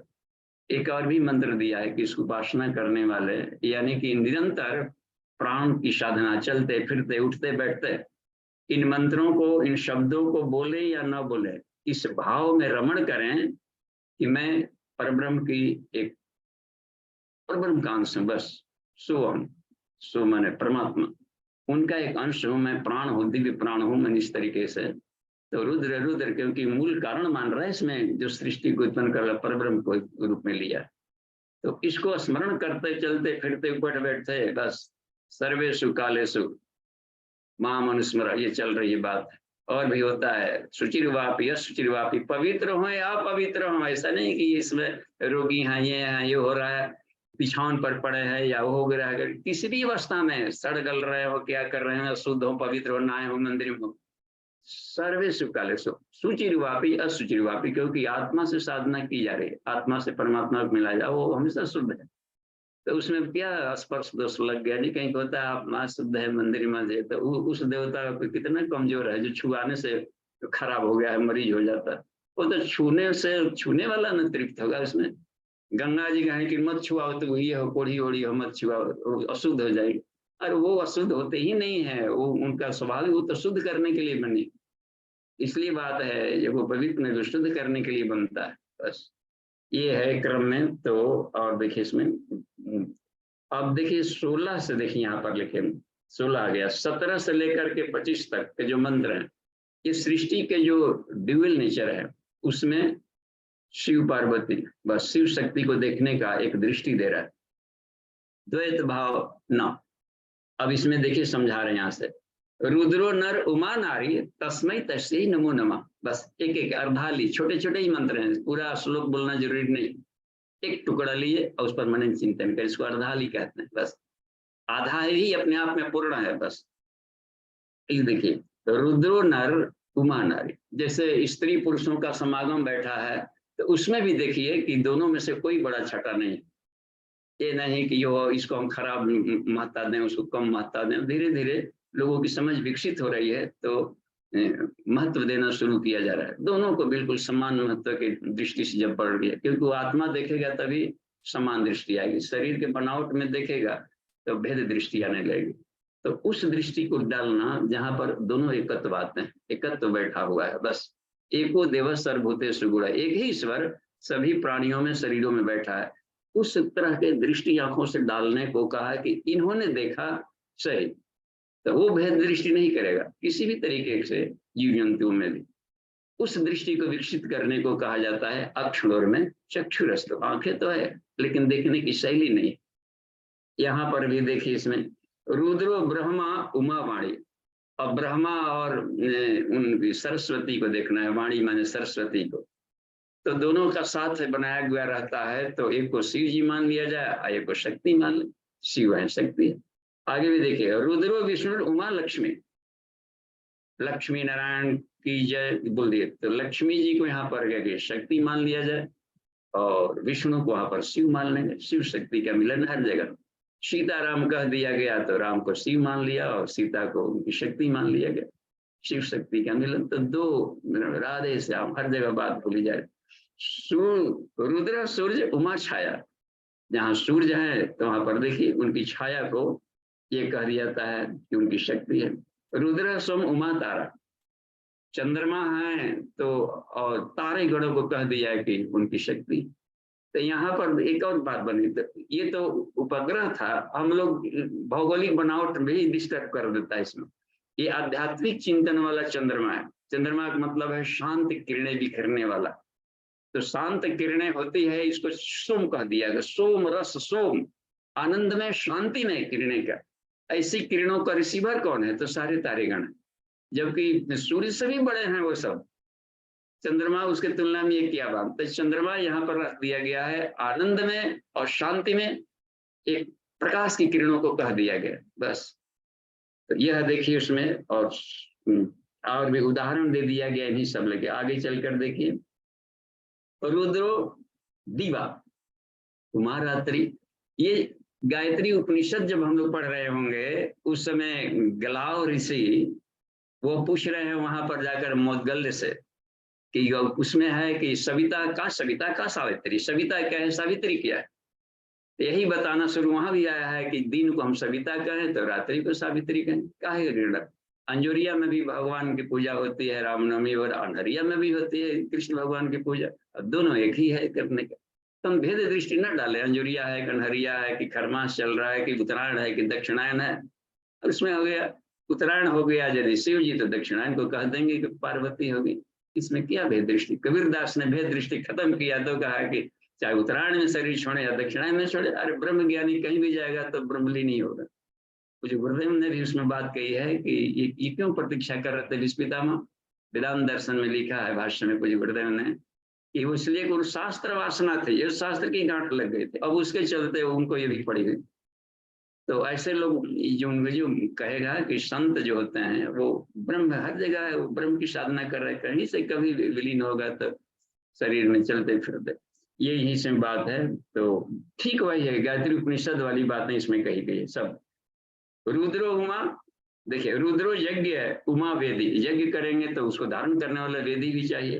तो जो धारण करना है, धारक क्षमता, बेसमेंट, उसको शक्ति कह दिया जाता है। और जो ज्ञान को धारण करता है तो ज्ञान ये ऊर्जा पक्ष बन गई। इसमें ऊर्जा पक्ष नीचे कुंडलिनी है तो ज्ञान पक्ष सहस्रार है, दोनों के मिलन से काम बने। एक नीचे ऊर्जा देगा, यहाँ नीचे भले है कुंडलिनी में प्राणिक एनर्जी, लेकिन वही दिमाग को भी बिजली वही दे रहा है सोचने के लिए। रात दिन बिजली उसकी जरूरत पड़ रही है। रेटिकुलर एक्टिवेटिंग सिस्टम यहाँ से बिजली दे रहा है। देखिए बोलने के लिए बिजली चाहिए, विशुद्धि चाहिए, कौन बिजली देगा? बिजली नीचे ही देगी। इसलिए कहा गया है कि शक्ति बिना ये सारे 100 हो जाएंगे सब ज्ञान।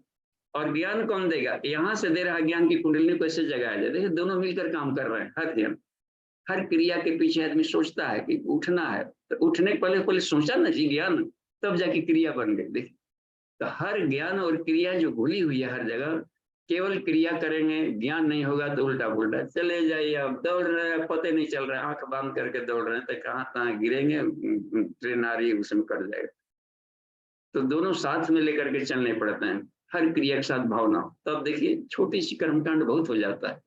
बहुत लेथार्जी में पूजा पाठ के सामग्री 10 दिन से परेशान है जजमान, सामान नहीं बटोरने, इसकी तब जरूरत पड़ती है। आप भावना कर देंगे जहां पर क्रिया हो।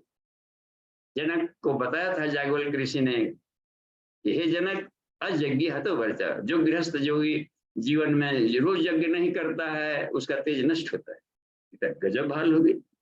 जनक ने कहा हम यज्ञ नहीं करेंगे, लकड़ा लकड़ी इसमें न होगा तो हम कैसे हवन करेंगे?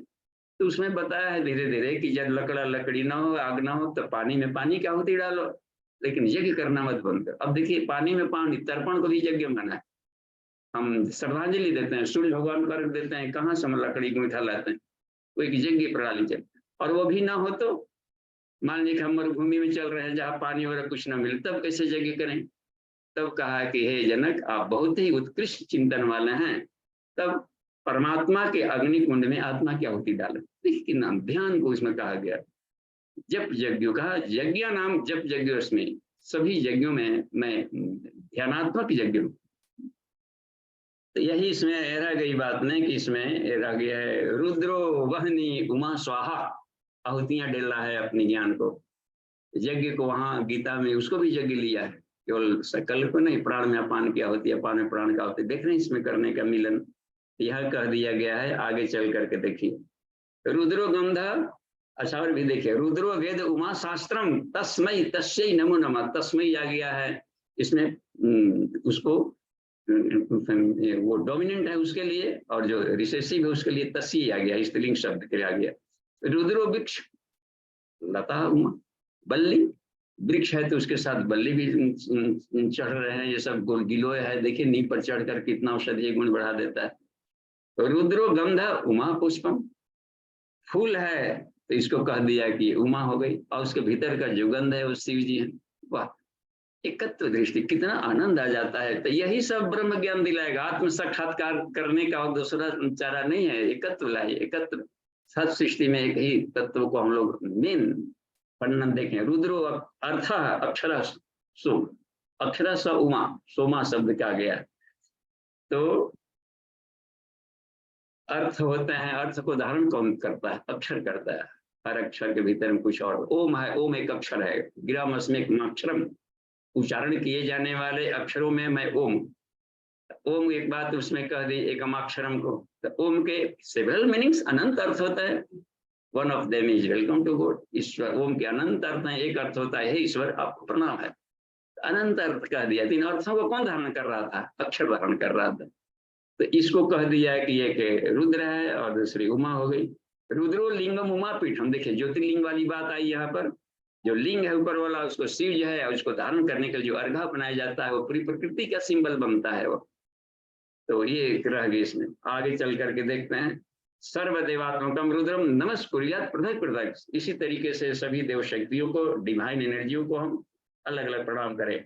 एभिर मंत्रम पदरेव नमस्याम ईशम पार्वती, इस पदों से मैं शिव पार्वती को नमन करता हूँ। यत्र यत्र भगत सार्धम इमं मंत्रम उदीर्यत, जो इस श्रद्धाली मंत्रों को चलते फिरते बैठते दिमाग में इस एकत्व भाव को लेकर के चलते हैं। वाह, ब्रह्महा जल मध्य तो सर्व पापे विष्टे, ब्रह्म हत्या यानी कि आत्मज्ञान की जो हत्या कर रहा था, निस्तेज कर रहा था, वो पुनः से आत्मज्ञान पालेगा और सभी पापों से मुक्त हो जाएगा, यानी सारे दुखों से मुक्त हो जाएगा। ये शब्दावलियां कुछ ऐसी रहती है कि हम लोग थोड़ा सा डरा जाते हैं। और ब्रह्म हत्या ये से लग रहा है, ब्रह्म हत्या यानी आत्मिक तेज को नष्ट करने वाले क्रियाकलाप चेंज हो जाएंगे, उसका खत्म, और वहां पर प्राप्त कर लिया, सभी पापों से मुक्त हो जाएगा, यानी उसके जीवन के सारे दुख कष्ट समाप्त हो जाएंगे, खत्म। त्रिविध दुख अत्यंत निवृत्ति, अत्यंत पुरुषार्थ, उसी को मोक्ष कह दिया गया है कपिल ने। आगे चलकर देखते हैं 26वां और 27वां, ये लास्ट हो गया। सर्वाधिष्ठानम अद्वंद्वम परम ब्रह्म सनातनम, जो सबका अधिष्ठान पर ब्रह्म है, सच्चिदानंद रूपम है, जो है तद वाग्य मनुष्य गोचरम है, जो वाणी और मनो की व्याख्या से जो परे है, देखिए उस सनातन ब्रह्म को, तस्मिन सुविदितम सर्वम विज्ञातम स्यात् इदम सुखा, है सुखदेव, जो उसको जानता है, जान लेता है, तो फिर सब कुछ जानकारी मिल जाती है, सब कुछ जान लेता है। तदात्मतत्व सर्वस्य तस्मात्म, नहीं कहीं उसके सिवा, और यानी एक ब्रह्म के सिवा, सर्वम खलु इदम ब्रह्म, और न कश्चित न इदम किंचित कहा गया है। ईशावासम इदम सर्वम जगत्याम जगत, इसमें उसके इसके सिवा और कुछ भी नहीं है उसके अलावा। तो यहीं पर लास्ट कर दिया यहाँ पर ओम खम ब्रह्म करके। तो आज के यहीं पर विराम देते हैं। 27 मंत्र होगा और कल से शुरू करेंगे 28वें से लेकर के लास्ट तक 52 शायद है इसमें। तो अमन जी आइए थोड़ी सी अब चर्चाएं हो जाए आपस में, ये उपनिषद कैसा लगा, और कहीं भी और भी किसी तरह की साधनाओं में जहाँ पर बुद्धि हो तो पूछ सकते हैं। पांचों कोश, सब 5 कोश प्राण के हैं, बस 5 प्राण से बने। प्राणो भवेत् पर ब्रह्म, प्राणो भी तथा गंध, इसमें तथा कोशो ज्ञान मंत्र समन्विता, इसमें बहुत कमाल की बात है।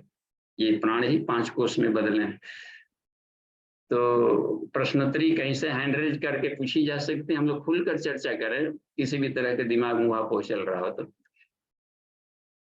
एक इसमें हाँ जी देखे बाबूजी, थे, मैं अनम्यूट कर रहा हूँ। जी राजेंद्र जी, आप अपने आप को अनम्यूट कर लीजिए। हाँ बाबू जी प्रणाम। जी प्रणाम। बाबू जी अभी आपने शुरू में बताया जो है कि शरीर के बिना आत्मा का महत्व नहीं है, आत्मा के बिना शरीर का महत्व नहीं है।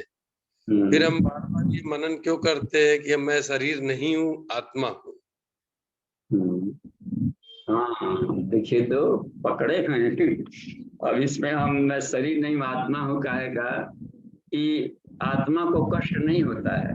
हम शरीर भाव में रहते हैं तो थोड़ा सा भी कष्ट होता है तो रोने लगते हैं। ये रुलाई बंद हो, इसलिए मैं शरीर मेरा गाड़ी है, वाहन है, इसका अलग चीजें है। मैं वाहन नहीं हूँ, मैं इसका मालिक हूँ, रथी हूँ, ये कहना है। शरीर में हूँ लेकिन शरीर नहीं हूँ, क्योंकि मरते समय कोई व्यक्ति तो देह न मरा है वहां पर, आत्मा तो निकल कर चली गई। तो देह मेरा घर है, घोंसला है, मैं मकान नहीं हूँ, किराएदार हूँ। इस बात के तो मकान ढह रहा था तो किराएदार क्यों रो रहा था? वो तो किराए पर दूसरे किराए के लिए दूसरा उसका बिल्डिंग बना है, तो प्रमोशन होने के लिए जा रहा है, बढ़िया बिल्डिंग, वो क्यों रोएगा? इसके लिए कहा गया ऐसा। देखिए कितनी अच्छी बात है। तो नहीं तो टेंशन में आ जाएंगे कि देखो ऐसी बात। देखिए दिमाग में दिन बात है तो हमको तो ये नकारात्मक चिंतन संशय बन जाता है। तो तभी बनेगा जब मन अपने आप को मन मान लेंगे। बस मन सर्वेंट है, मन मेरा सेवक है, वो कैसे चढ़ गया बस। तो उसको ये है, तो ये विचारों के दुनिया में फंस गए तो मन दुखित होने लगेगा। क्या है विचार की दुनिया में? आनंद लेने के लिए विचार बना था, आनंद नहीं लेने आ रहा है तो टेंशन कर लेते हैं कि टेंशन, या टेंशन कुछ नहीं है संसार में, सिर्फ आनंद भरा है बस। शरीर को अपना ना मान करके केवल उसको वाहक माने। हाँ अब अपने को मोटरसाइकिल थोड़े अब मानते, मोटरसाइकिल पर बैठते हैं या बैठते हैं तो उस समय बोलते जाते हैं गाड़ी को मैं तेल भरवाना है, ऐसे थोड़ी जा रहे पेट्रोल पीने, अपने को बोलते हैं कभी। और यहाँ उल्टा चल रहा है, जा रहे खाना खाने अपने। जी जी। शरीर को न खिलाने जा रहे थे, आत्मा क्या खाती है? तो खाते हुए भी भले ही शब्द बोल रहे लेकिन शब्दों को में एकदम रिजिडनेस वाला भाव में हम भूल मिल ना जाए। भाव वही रहे कि जाते हैं शरीर को जो नीड है इसमें कुछ डाल देते हैं कि ताकि सरवाइव करे। दिन भर थकावट फील हो रही है, काफी हमने इसका यूज कर लिया है। जी बहुत मजा है अध्यात्म का। चलिए जी बाबू जी प्रणाम। जी प्रणाम। बाबू जी वीरेंद्र प्रसाद यादव जी का प्रश्न है। बाबू जी प्रणाम। क्या सभी जीवात्माएं दिव्य होती हैं? तो देखिए आपसे रुकिए तो कहीं पर खड़खड़ाहट आ रही है माइक का, किन्हीं को। एक मिनट मैं अभी करता हूँ, इनका भाई साहब के इससे आ रही है। हाँ सभी लोग अपने को अनम्यूट कर लें। हाँ म्यूट कर ले, अब बंद कर ले सभी लोग। आप पूछिए। हाँ तो इनका ये प्रश्न है, सभी जीवात्माएं दिव्य होती हैं तो आत्मिक उत्थान और आत्मिक पतन से क्या तात्पर्य है? कृपया स्पष्ट करें। हाँ तो सभी आत्माएं दिव्य होती हैं तो उस दिव्यता को अनुभूति नहीं कर रहा है। अनुभूति नहीं करेगा तो फिर वो शरीर भाव में आ जाएगा। तो फिर शरीर प्रकृति के प्रवाह में कचड़ी की तरह बह रहा है तो वो फिर उसको कष्ट होने लगेगा, क्योंकि शरीर भाव में शरीर को कष्ट होता है, क्योंकि वो शरीर टूटने गलने सड़ने वाला स्वभाव का है और इसको स्थिरता में बांधना चाहता है, तो उसको फिर परेशानी बढ़ती है। एक भाव आता है ना, जीव भाव आ गया।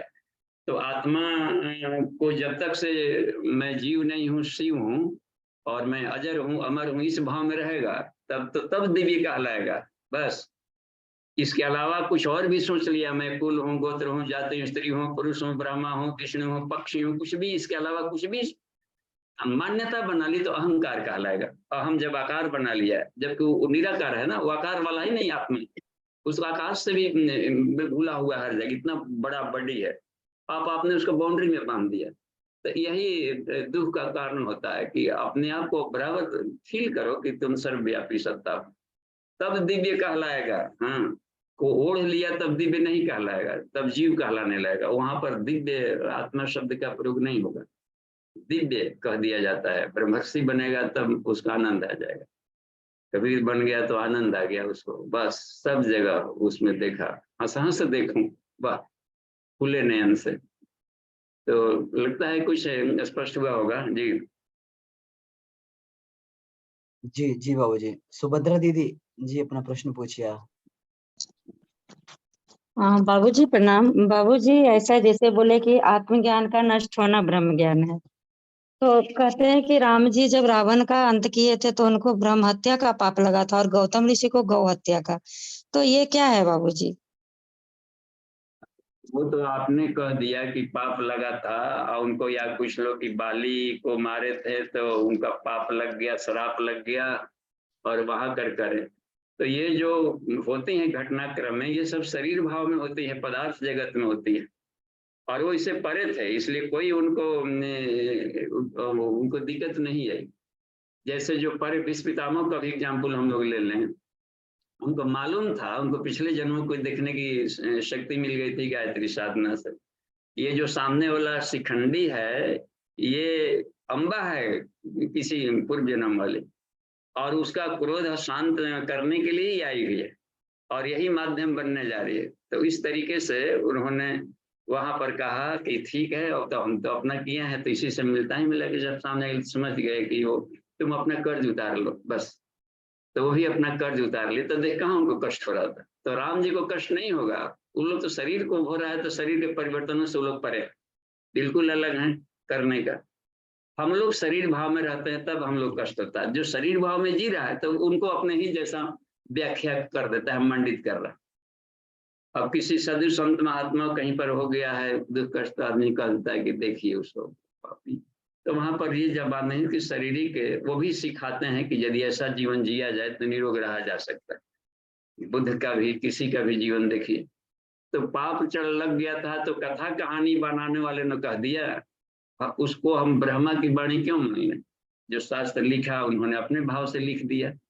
किसी ने कहा कि वो बिल्कुल जो ज्ञानी है सभी पापों से मुक्त है वो। तो अब वहां पर किसी को कहीं आत्मा को पाप नहीं लगता है, शरीर को लगता है बस। शरीर से क्रियाएं होंगी, तो क्रिया की प्रतिक्रिया सिर्फ पदार्थ जगत में होती है।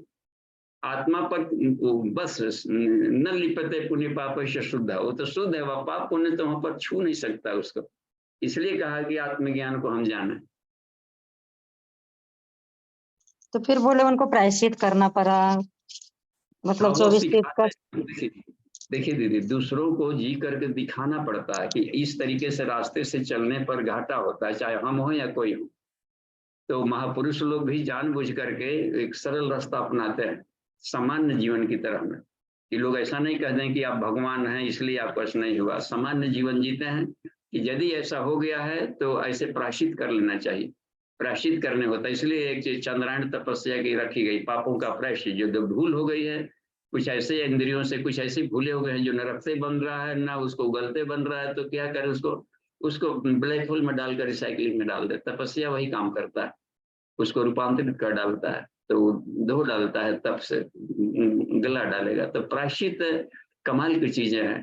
तो ये एक साइंस बताना होता था अवतारी चेतनाओं को, महापुरुषों को बताना होता है, इसलिए सामान्य जीवन जी करके अच्छा, सादा शिक्षण जीवन। प्रणाली हो गई ना। ठीक, थैंक यू बाबूजी, प्रणाम। जी, यानी कर्म फल से भगवान भी बंधे हैं बस। जो भी धरती पर आ गया वो कर्म फल से, क्रिया प्रतिक्रिया में बंधा। तो अब है कि क्रिया करते प्रतिक्रिया ना हो, तो कृष्ण ने एक फिलोसफी दे दिया, तुम चाहते हो कि इसके रिएक्शन और बिना शरीर से क्रिया किए रह नहीं सकते, तो फिर अनासक्त कर्म करो। यानी अब मेंटली अटैचमेंट होता है, आसक्ति, विस्कोसिटी हटा दो केवल। विस्कोसिटी होगा तभी चिपकेगा। विस्कोसिटी समझते, चिपकने की प्रवृत्ति को, लासा गोंद को विस्कोसिटी कह दिया। तो चिपको, लेकिन गोंद के भाव से मत चिपको। गोंद हाथ में धो डालो और ऐसा लगा लो कि न चिपके। समुद्र में कूदता है तैराकी, तो हम देखें कुछ न कुछ ऊपर से मलहम लगा लेता है गजब का। पानी में उतरना हो तो जोंक जिसमें हो तो किरासन तेल लगा करके लोग उसमें जाते हैं, वहां जोंक नहीं पकड़ रहा, तो कुछ न कुछ अपने को इंसुलेटर बना लो। तो एक आत्मज्ञान एक ऐसा इंसुलेटर है जो संसार के किसी भी रिएक्शंस को काट देता है बस। जी प्रणाम बाबूजी, थैंक यू। हाँ जी, थैंक यू। तो और देखिए तो जी बाबूजी, विभा दीदी का इसमें आया है प्रश्न, लेकिन उसमें किस तरीके से लिखा है, बाबूजी प्रणाम, बाबूजी प्रणाम। बाबूजी ये बाल्द लिखा है, मेरे ख्याल से बादल होगा। बादल नीला क्यों होता है, एक बार फिर से बताएं। बादल नीला होता है क्यों, कैसा पूछ रहे हैं? वो क्लियर नहीं हो पा रहा, ये क्या है इसमें जो हाँ, अच्छा देखिए, एग्जैक्ट जो भी शब्द है, है। जो नीला वगैरह है तो साइंस के ढंग से देखेंगे तो प्रकाश की किरणें परावर्तित आवर्तित होती है, इसलिए कलर, संसार में कोई कलर है ही नहीं, कलर ही नहीं होता है, बस प्रकाश का कोई कलर नहीं होता है। तो जहाँ कलर आ गया, इसका मतलब है कि आंख में रंग देखने वाला जो इसमें लगे हुए हैं कोन्स, वो उसमें क्या करते हैं, कैसा भी लगा हुआ है प्रिज्म की तरह, तो उसमें प्रिज्म की तरह स्पेक्ट्रा दिखा देता है। जैसे मैं पौधे हरे दिखते हैं, पत्तियां वगैरह सब का हरा रंग होता ही नहीं है, तो क्या हुआ, ये हरा क्यों दिखने लगा आंखों को? इसलिए दिखने लगा कि सातों रंग की किरणों में बाकी एब्जर्व हो गई और एक खास फ्रीक्वेंसी वेवलेंथ वाली किरणें को बाहर निकाल दिया। वो रिफ्लेक्ट, उसमें एब्जर्व नहीं हो, वो रिफ्लेक्ट हो रही है हमारी आंखों में जाकर के, रेटिना उधर में जाकर के उसमें जाकर ऐसी टकराई तो कुछ का कुछ अनुभव करता है, उसको कलर कर दिया गया। तो ये हुआ करता है। तो कहीं पर बादल दिख रहा है तो समझिए कि उसमें वायलेट वाली वेवलेंथ वाली किरणें टकरा के आ रही हैं आंखों को, बस। इंद्रधनुष वाला आता है तो कैसे 42 डिग्री वाले वाले रेडिएशन आते हैं, जब उधर से रिफ्रैक्शन होकर के डबल परावर्तन होकर के आती है, तो इंद्रधनुष एक खास ऊंचाई पर ही दिखाई पड़ता है, हर जगह नहीं दिखाई पड़ेगा उसके ये क्रम। तो जी ये सब बाबूजी, दिखाई। इनका कुछ और ये हैंड रेज किया हुआ है। जी दीदी, आप स्वयं पूछ लीजिए अपने से क्या पूछ। बोलिए, उसमें लिखने वाली ठीक नहीं है बात। बाबूजी प्रणाम। हम पूछ रहे थे ना कि आप सारे मतलब आत्मा और परमात्मा के बारे में पढ़ाए, हमें सब कुछ समझ में आया, पर आप फर्स्ट में पढ़ाए थे कि ब्लड जो हमारा बहता है, एक रेड और एक नीला, तो उसको हम फिर से जानना चाहते हैं, क्योंकि हमारा मन बार बार वहीं पे जाएगा कि वहाँ क्या बाबूजी पढ़ाए। पूरे दिन हमारा चिंतन वहीं पे चलेगा, इसलिए हम देखिए, ठीक है, धन्यवाद। आपको आपकी भाषा में बता रहे हैं, घरेलू भाषा में। इधर से जैसे ले जा रहे थे, आपको जाना है कहीं से कुछ ले आने, तो वहां से सब शरीर में एक होता है कि नस, एक होता है नाड़ी, नस नाड़ी, कहते हैं कि नस नाड़ी, ये तो जो जो खुद खुद बढ़ता है, जैसे कि यहाँ पर तो जहां जहां जोड़ है वो पार कर गया है, तो पार किया है, यहाँ पर छुएंगे नहीं, तो डॉक्टर साहब लोग ऐसे नाड़ी छूते हैं, इसका मतलब कि खुद खुद जो होता है, dub dub dub dub heart pump किया, तो यहाँ पर पता चल जाता है कि 1 मिनट में कितना बार इधर से किया पंप, तो वो खुद जाएगा। इसमें कोई नली, इसमें कोई वाल्व रुकावट नहीं होती, तो फर्राट इसे फोर्स बनाकर हार्ट को फेंकना पड़ता है। तो वो वहां पर कैसे खून थे जो आए हुए थे और ऑक्सीजन को सोख लेते हैं, तो अपना कलर बदल जाता है। जैसे कैसे कच्चा टमाटर था और सूर्य की किरणों में से खींच लिया तो वही टमाटर पकने पर लाल हो गया, ऐसे ही उधर से आ रहे थे और अपना ले जाकर के ऑक्सीजन दे दिया, शरीर में ईंधन था, और उसका जो कचरा था वो ले लिया। कितने इधर से गए थे, उधर से पॉलिथीन में जूता बाटा के रूप में गए थे, बाटा की दुकान से जूता तो खरीद लिया, उसको पहन लिया, अपना चप्पल वाला डाल दिया उसमें। अब पॉलिथीन तो लग रहा है कि बढ़िया वाला है, लेकिन उसमें से कचरा ढो के ले आ रहा। तो जो उधर से जो उसका कार्बन डाइऑक्साइड वाला था, उसको उसमें से घोल लिया है, उसके चलते नीला दिखाई पड़ता है। लेटा पोटा गया है उधर से, इधर से गया था साफ सुथरा, उधर से लेटा पोटा के ला रहा है, लेटा के ला रहा है, यानी कचरा ले आ रहा है बाहर फेंकने के लिए, तो इसलिए उसका रंग दिखता है नीला, ऊपर वाला ऊपरी लेयर पर जाता है वो सब, और उसमें बल्ब रहता है, ऊपर गया तो नीचे ना लौटा, ऐसे बांध करके डॉक्टर फुलाते हैं, तब इंजेक्शन से थोड़ा सा उसमें निकालेंगे, ब्लड निकालेंगे या कुछ देंगे, तो वो वाला सब नसें हैं जो कि ऊपरी सतह पर रहेगा, वो दबा हो रहेगा तो बढ़िया से उसको दिक्कत आएगी। तो सुविधा के अनुसार भगवान जी बना दिया है बॉडी में भी, तो ऐसे ही सिस्टम है। तो नीला इसलिए दिखता है कि वो कार्बन डाइऑक्साइड सोख लिया था, ऑक्सीजन वहां पर दे दिया था, ऑक्सीजन सिलेंडर दे दिया था, सभी रूम के किचन में पहुंचा दिया, तो उसका रंग बदल रहा था। नहा धोने पर ना आदमी का रंग रोगन, मेकअप करने के ब्यूटी पार्लर से जाकर लौटी तो पता नहीं चलता है कि वही बात था, जो कि कीचड़ उचड़ बाहर रहा था इसके चेहरे पर, और गड्ढा था, चेचक वगैरह सब पोत पात करके निकल के आ गए। ऐसे ही क्रिया हो रही है शरीर में भी, बस गया ऑक्सीजन लिया, लाल होकर के गया, उधर दे दिया, हरा था का लौट रहा है, इसलिए लगता था उदास कलर है। तो ऑक्सीजन कार्बन डाइऑक्साइड इन्हीं दोनों के मिल के चलते करता है। ठीक है, थोड़ा सा साइंस पढ़ेंगे घर में, जो बच्चे पढ़े उनसे पूछ लीजिएगा, जी बाबू जी इनका हाँ जयशंकर मिश्रा जी। जी आप अपना प्रश्न। बाबू जी प्रणाम। जी प्रणाम। बाबू जी उपनिषद में एक सेंटेंस आया हुआ है बाबू जी कि प्रणव की आकारादि जो मात्राएं हैं तथा उन मात्राओं में जो लिंग भूत पद है उन सभी के आश्रयभूत संसार का चिंतन करते हुए उसका त्याग कर स्वरहीन मकारवाची ईश्वर का ध्यान करने से साधक की क्रमशः उस सूक्ष्म पद में प्रविष्टि हो जाती। वह परम तत्व आकार आदि स्वरों तथा ककरादि व्यंजनों रूपी सभी प्रपंचों से पूर्णता दूर है। ये बाबू जी इसका मतलब नहीं समझ में आया बाबू। अब देखिए उसमें 3 था। उमम तो यह है, ये पेड़ के रूप में था। ऊपर तो बोल दिया ओम, एक एक बूंद। तो एक से अनेक बने तो वो जाकर के ट्राई डायमेंशनल था, 3 भाग में बटा पहले तो शतरजतम जैसा। तो उसी को उमा कहा। तो अब इधर से उधर से चला है तो ओम से आगे 3 उमा बना। अब नीचे से ऊपर जाना हो तो उसमें से धीरे को एकीकरण करते हुए आगे बढ़ने की बात कर रही है कि शुरू में था और ऋग्वेद है, वो उसमें यजुर्वेद है, म सामवेद है, और उसका फल फूल एप्लीकेशन सब अथर्ववेद है, ऐसे करके जो पढ़ाया गया था। हमको पहुंचना है जड़ के पास, तो इसको छोड़ने की बात कही है कि पहले इसको खा पी करके पुष्ट हो जाओ और फिर जाकर के अगली कक्षा में जाओ, इसके ऊपर वाला क्या बात है, तो उसी को छोड़ना शब्द कहा है। जी बाबू जी।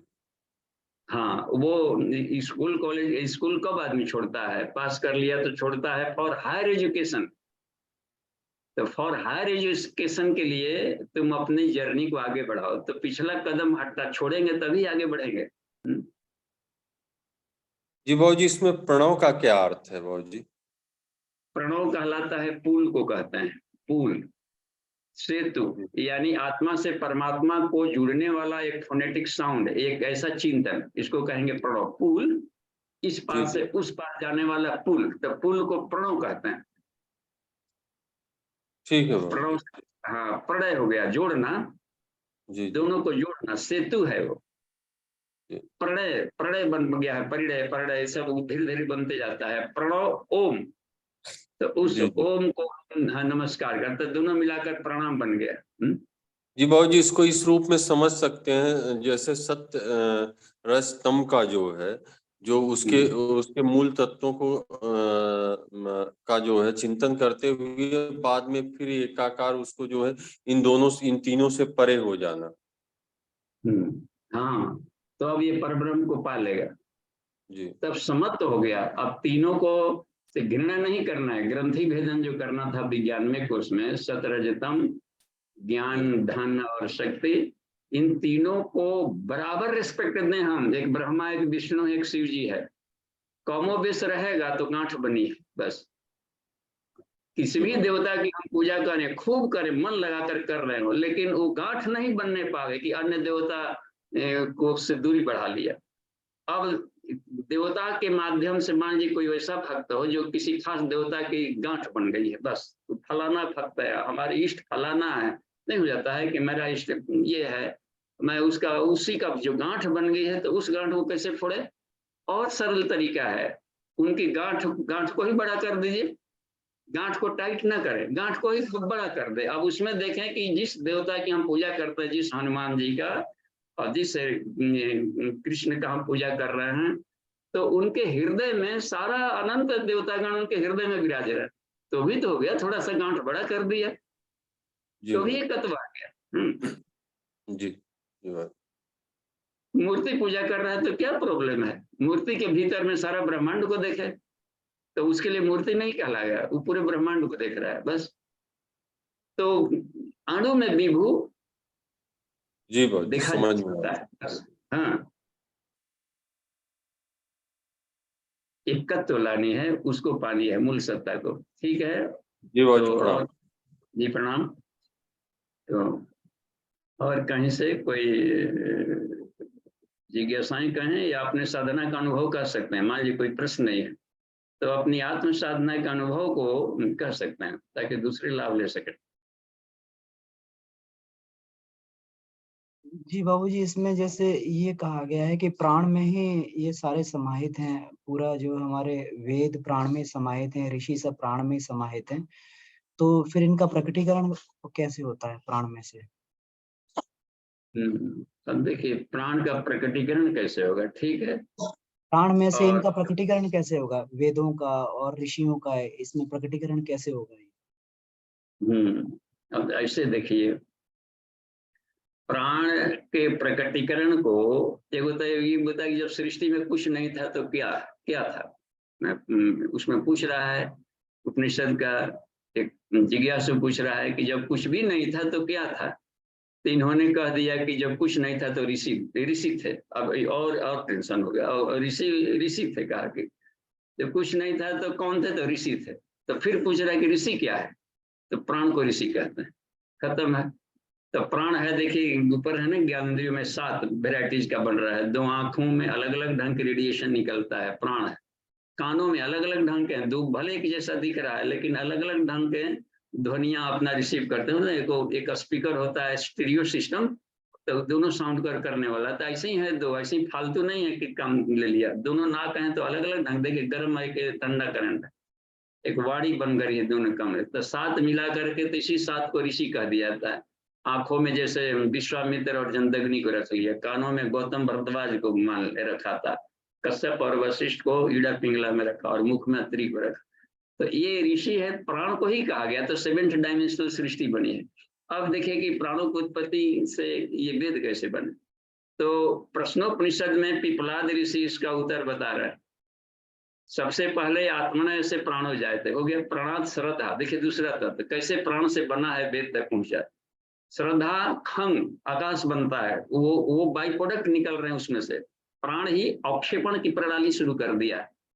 तो श्रद्धा आकाश, आकाश के बाद एक है खंग वायु, वायु अग्नि, अग्नि आपा, आपा के बाद में पृथ्वी, आपो पृथ्वी, पृथ्वी इंद्रिय, इंद्रिया बनी, इंद्रिय मनो अनम, मन बना, फिर मन से अन्न, मन को भोजन की जरूरत पड़ी तो अन्न बन गया। अनाद वीर्यम, देखिए वीर्यम, वीर्यात मंत्र, तपो ज्ञान, उसके बाद है उसमें आता है मंत्र से तप से फिर जाकर के वेद। तो एक क्रमशः एक वृक्ष कैसे पल्लवित हो रहा है सारा। जब वेद बन गया, लोक बन गए, सारे लोकों का सृजन किया, फिर अंत में नाम को भी एक साइंस का है। नॉमेनक्लेचर एक साइंस होता है कि कोई जन्म ले लिया तो उसका क्या नाम रखा जाए, गुणवर्धक। तो इस तरीके से ये विभिन्न कलाएं हैं। तो उसमें कह दिया, अच्छा यदि हम गायत्री हृदय में आप देखते हैं तो उसमें भी बता दी गई है कि आत्मना उसमें, अच्छा ओम प्रणव प्रणवेना व्याहृतिया भवति, ऐसे बताया। व्याहृतिया गायत्रिया भवति, गायत्रिया सावित्रिया भवति, सावित्रिया सरस्वत्या भवति, सरस्वत्या वेदा भवति, है ना उसमें। जी जी बाबूजी, जी बिल्कुल सही। हाँ ठीक है, थैंक यू। चौहान जी, देखिए जी चौहान स्पीकर की नहीं और कब खुला है, देखे था देखो। हाँ बाबूजी प्रणाम। चौहान जी के स्पीकर में से आ रही है। अच्छा ठीक है जी, चौहान साहब प्रणाम। बाबूजी एक प्रश्न था, सांसारिक जीवन में हमने देखा है और जो हम देखते आए हैं, जो ऋषि मुनि वगैरह हुए हैं या जो अध्यात्म के वेत्ता हुए हैं, उनको काफी परेशानियों से गुजरना पड़ा। और उसको मतलब चाहे तुलसीदास जी हों या और भी कोई ऋषि मुनि हों, तो उनको वास्तव में उस तरह की परेशानियां हुई हैं या मतलब बौद्धिक स्तर पर लोगों ने उनका विरोध किया, परेशानी हुई। और काफी मतलब ऐसा लगता है ये कर्म, क्या इससे कर्म भी उन इस तरीके से जोड़ा जा सकता है कि मतलब समझ में नहीं आ रहा है कि इतना उचित स्तर पर जाने वाले आदमी जिनका सब समर्थन होना चाहिए था, चारों तरफ से उनको समर्थन और उस तरीके से मिलना चाहिए था, लेकिन परेशानियों से लगते गुजरते गए। हमें ऐसा लगता है कि परेशानियां उनको हुई कि नहीं हुई, और ऐसा हुआ तो क्यों हुआ, या कर्म से जुड़ा हुआ। बाबूजी प्लीज। देखिए बिल्कुल है। एक और बात इसमें आ रही है समझ में कि इसमें कि जैसे परेशानियां उनको हुई, यदि परेशानियों से मजा नहीं आता तो आगे जर्नी रोकते। इन परेशानियों को हंसते हुए झेलते हुए आगे बढ़ते गए। ये देखिए इसका मतलब है कि दूसरों के लिए परेशानियां दिख रही है लेकिन ये परेशानी उनको अनुभव बढ़ा रहा है और मजा ले रहा है। जो अच्छा करता है तो उसका विरोध होता ही होता है, लेकिन ये वाक्य कहीं मिलता है। तो वो कोई भी जाने लगेंगे तो पीछे वाला सोचता है कि हमारे एगो साथी टांगरी पकड़ना चाहता है, तो वो होता है, जिसे सुबह में भोर होना है, दिन आना है, रात्रि भागनी है, तो रात में कुछ और, लेकिन जैसे ही सूर्योदय के थोड़ा पहले अंधेरा घना हो जाता है, तब सडन आती है बात है। तो ये प्रकृति का ही नियम है कि उल्टी धारा में संसार इधर भाग रहा है, सहस्रार से मूलाधार डाउनफॉल में चल रहे, आप अपवर्ड फलटन के रास्ता छोड़े, तो साथ है कि घर्षण आएगी। प्रकृति का है, एनाट्रोपी होता है ना, वो प्रकृति होती है हाईली एनाट्रोपी, तेजी से आपको नीचे की तरफ भाग रही है एक क्षण बनने में, और आपको आत्मा की तरफ जाना है, ठीक उल्टा जाना है। तो इसी के घर्षण से ये सब रिएक्शंस होते हैं इसी क्रम में। साथ ही साथ है, तो चूंकि आप आत्मा करीब जा रहे हैं, तो अपने भी क्रियाकलाप जो पिछले है कर्मफल की व्यवस्था, जो आगे अनंत जन्मों में भुगतनी थी, अब इसी जन्म में सब खत्म हुई, तो जल्दी जल्दी किस्त चुकने लगता है। तो अपनी क्रियाओं के रहते वो भी जाते हैं, प्लस क्रियामाण भी आएंगे, अभी के वर्तमान वाला, प्लस प्रारब्ध भी आएंगे, और जो आगे जो मजा आ रहा है वो आपके संचित जो गल रहे, वो गल रहे हैं, संचित कर्म है वो गल रहे हैं, और सीधे इसी जर्नी में पूरा करनी है। एक सामान्य से वैज्ञानिक प्रक्रिया है, और वो चूंकि आत्मिकी चल रहा है, तो शरीर के कष्टों को से को वैल्यू नहीं देते। होता ही होता है, जब कर रहे तो धूप में चलेंगे तो हीट लगेगा ही लगेगा, तो उसको बांध कर गमछा गमछी लेकर के ऐसी कुछ उपाय करके चल पड़ता है बस, नहीं तो ज्ञान का आवरण ओढ़ करके चल पड़ते हैं। तो एक स्वाभाविक प्रक्रिया है जिससे उनको और मजबूत बनाती है, वो और रोबस्ट होते जाते हैं, मजबूत। जो दुख कष्ट को नहीं झेला है वो क्या पोल्सन गिल की तरह कहीं पिघल जाएगा, वो बहुत कमजोर आदमी होता है। दुख कष्टों से जो होता है ना, आदमी निकला होता है, तपा तपाया आदमी है, वो बहुत ही बड़ा योद्धा होता है। तो चाहे प्रकृति द्वारा की गई हो या स्वेच्छा से, जो कोई तप कर रहा है, दूर रहा है, अकेले जाकर दूर, तो वो स्वेच्छा से कष्ट भोग रहा है, अपने आप को तन्मात्राओं साधनाओं से गुजार रहा है। तो चाहे स्वेच्छा से करे तो आत्मज्ञान पाने के लिए, नहीं तो प्रकृति रगड़ करके आत्मज्ञानी बनाती है। फिर मोह हो जाएगा संसार से, अच्छा सुख है तो प्रिय वस्तु को छीन लेगी, तो गलत दिशा में जा रहा है, मोह वाली दिशा में। तुम्हारे फादर का गुण नहीं है, तू जाकर के निर्मम बना, अशक्त कहां से बन गया, अनशक्त बन और प्रेम को दिव्य बना, पूरे सुधारे में तो प्रकृति ही थपेड़े लगा देगी। तो एक सर्वाइवल है, सत्य तरीका है। ठीक है, धन्यवाद, फिर मिलेंगे कभी नेक्स्ट क्लास में। ओम शांति शांति शांति समाप्ति। प्रणाम।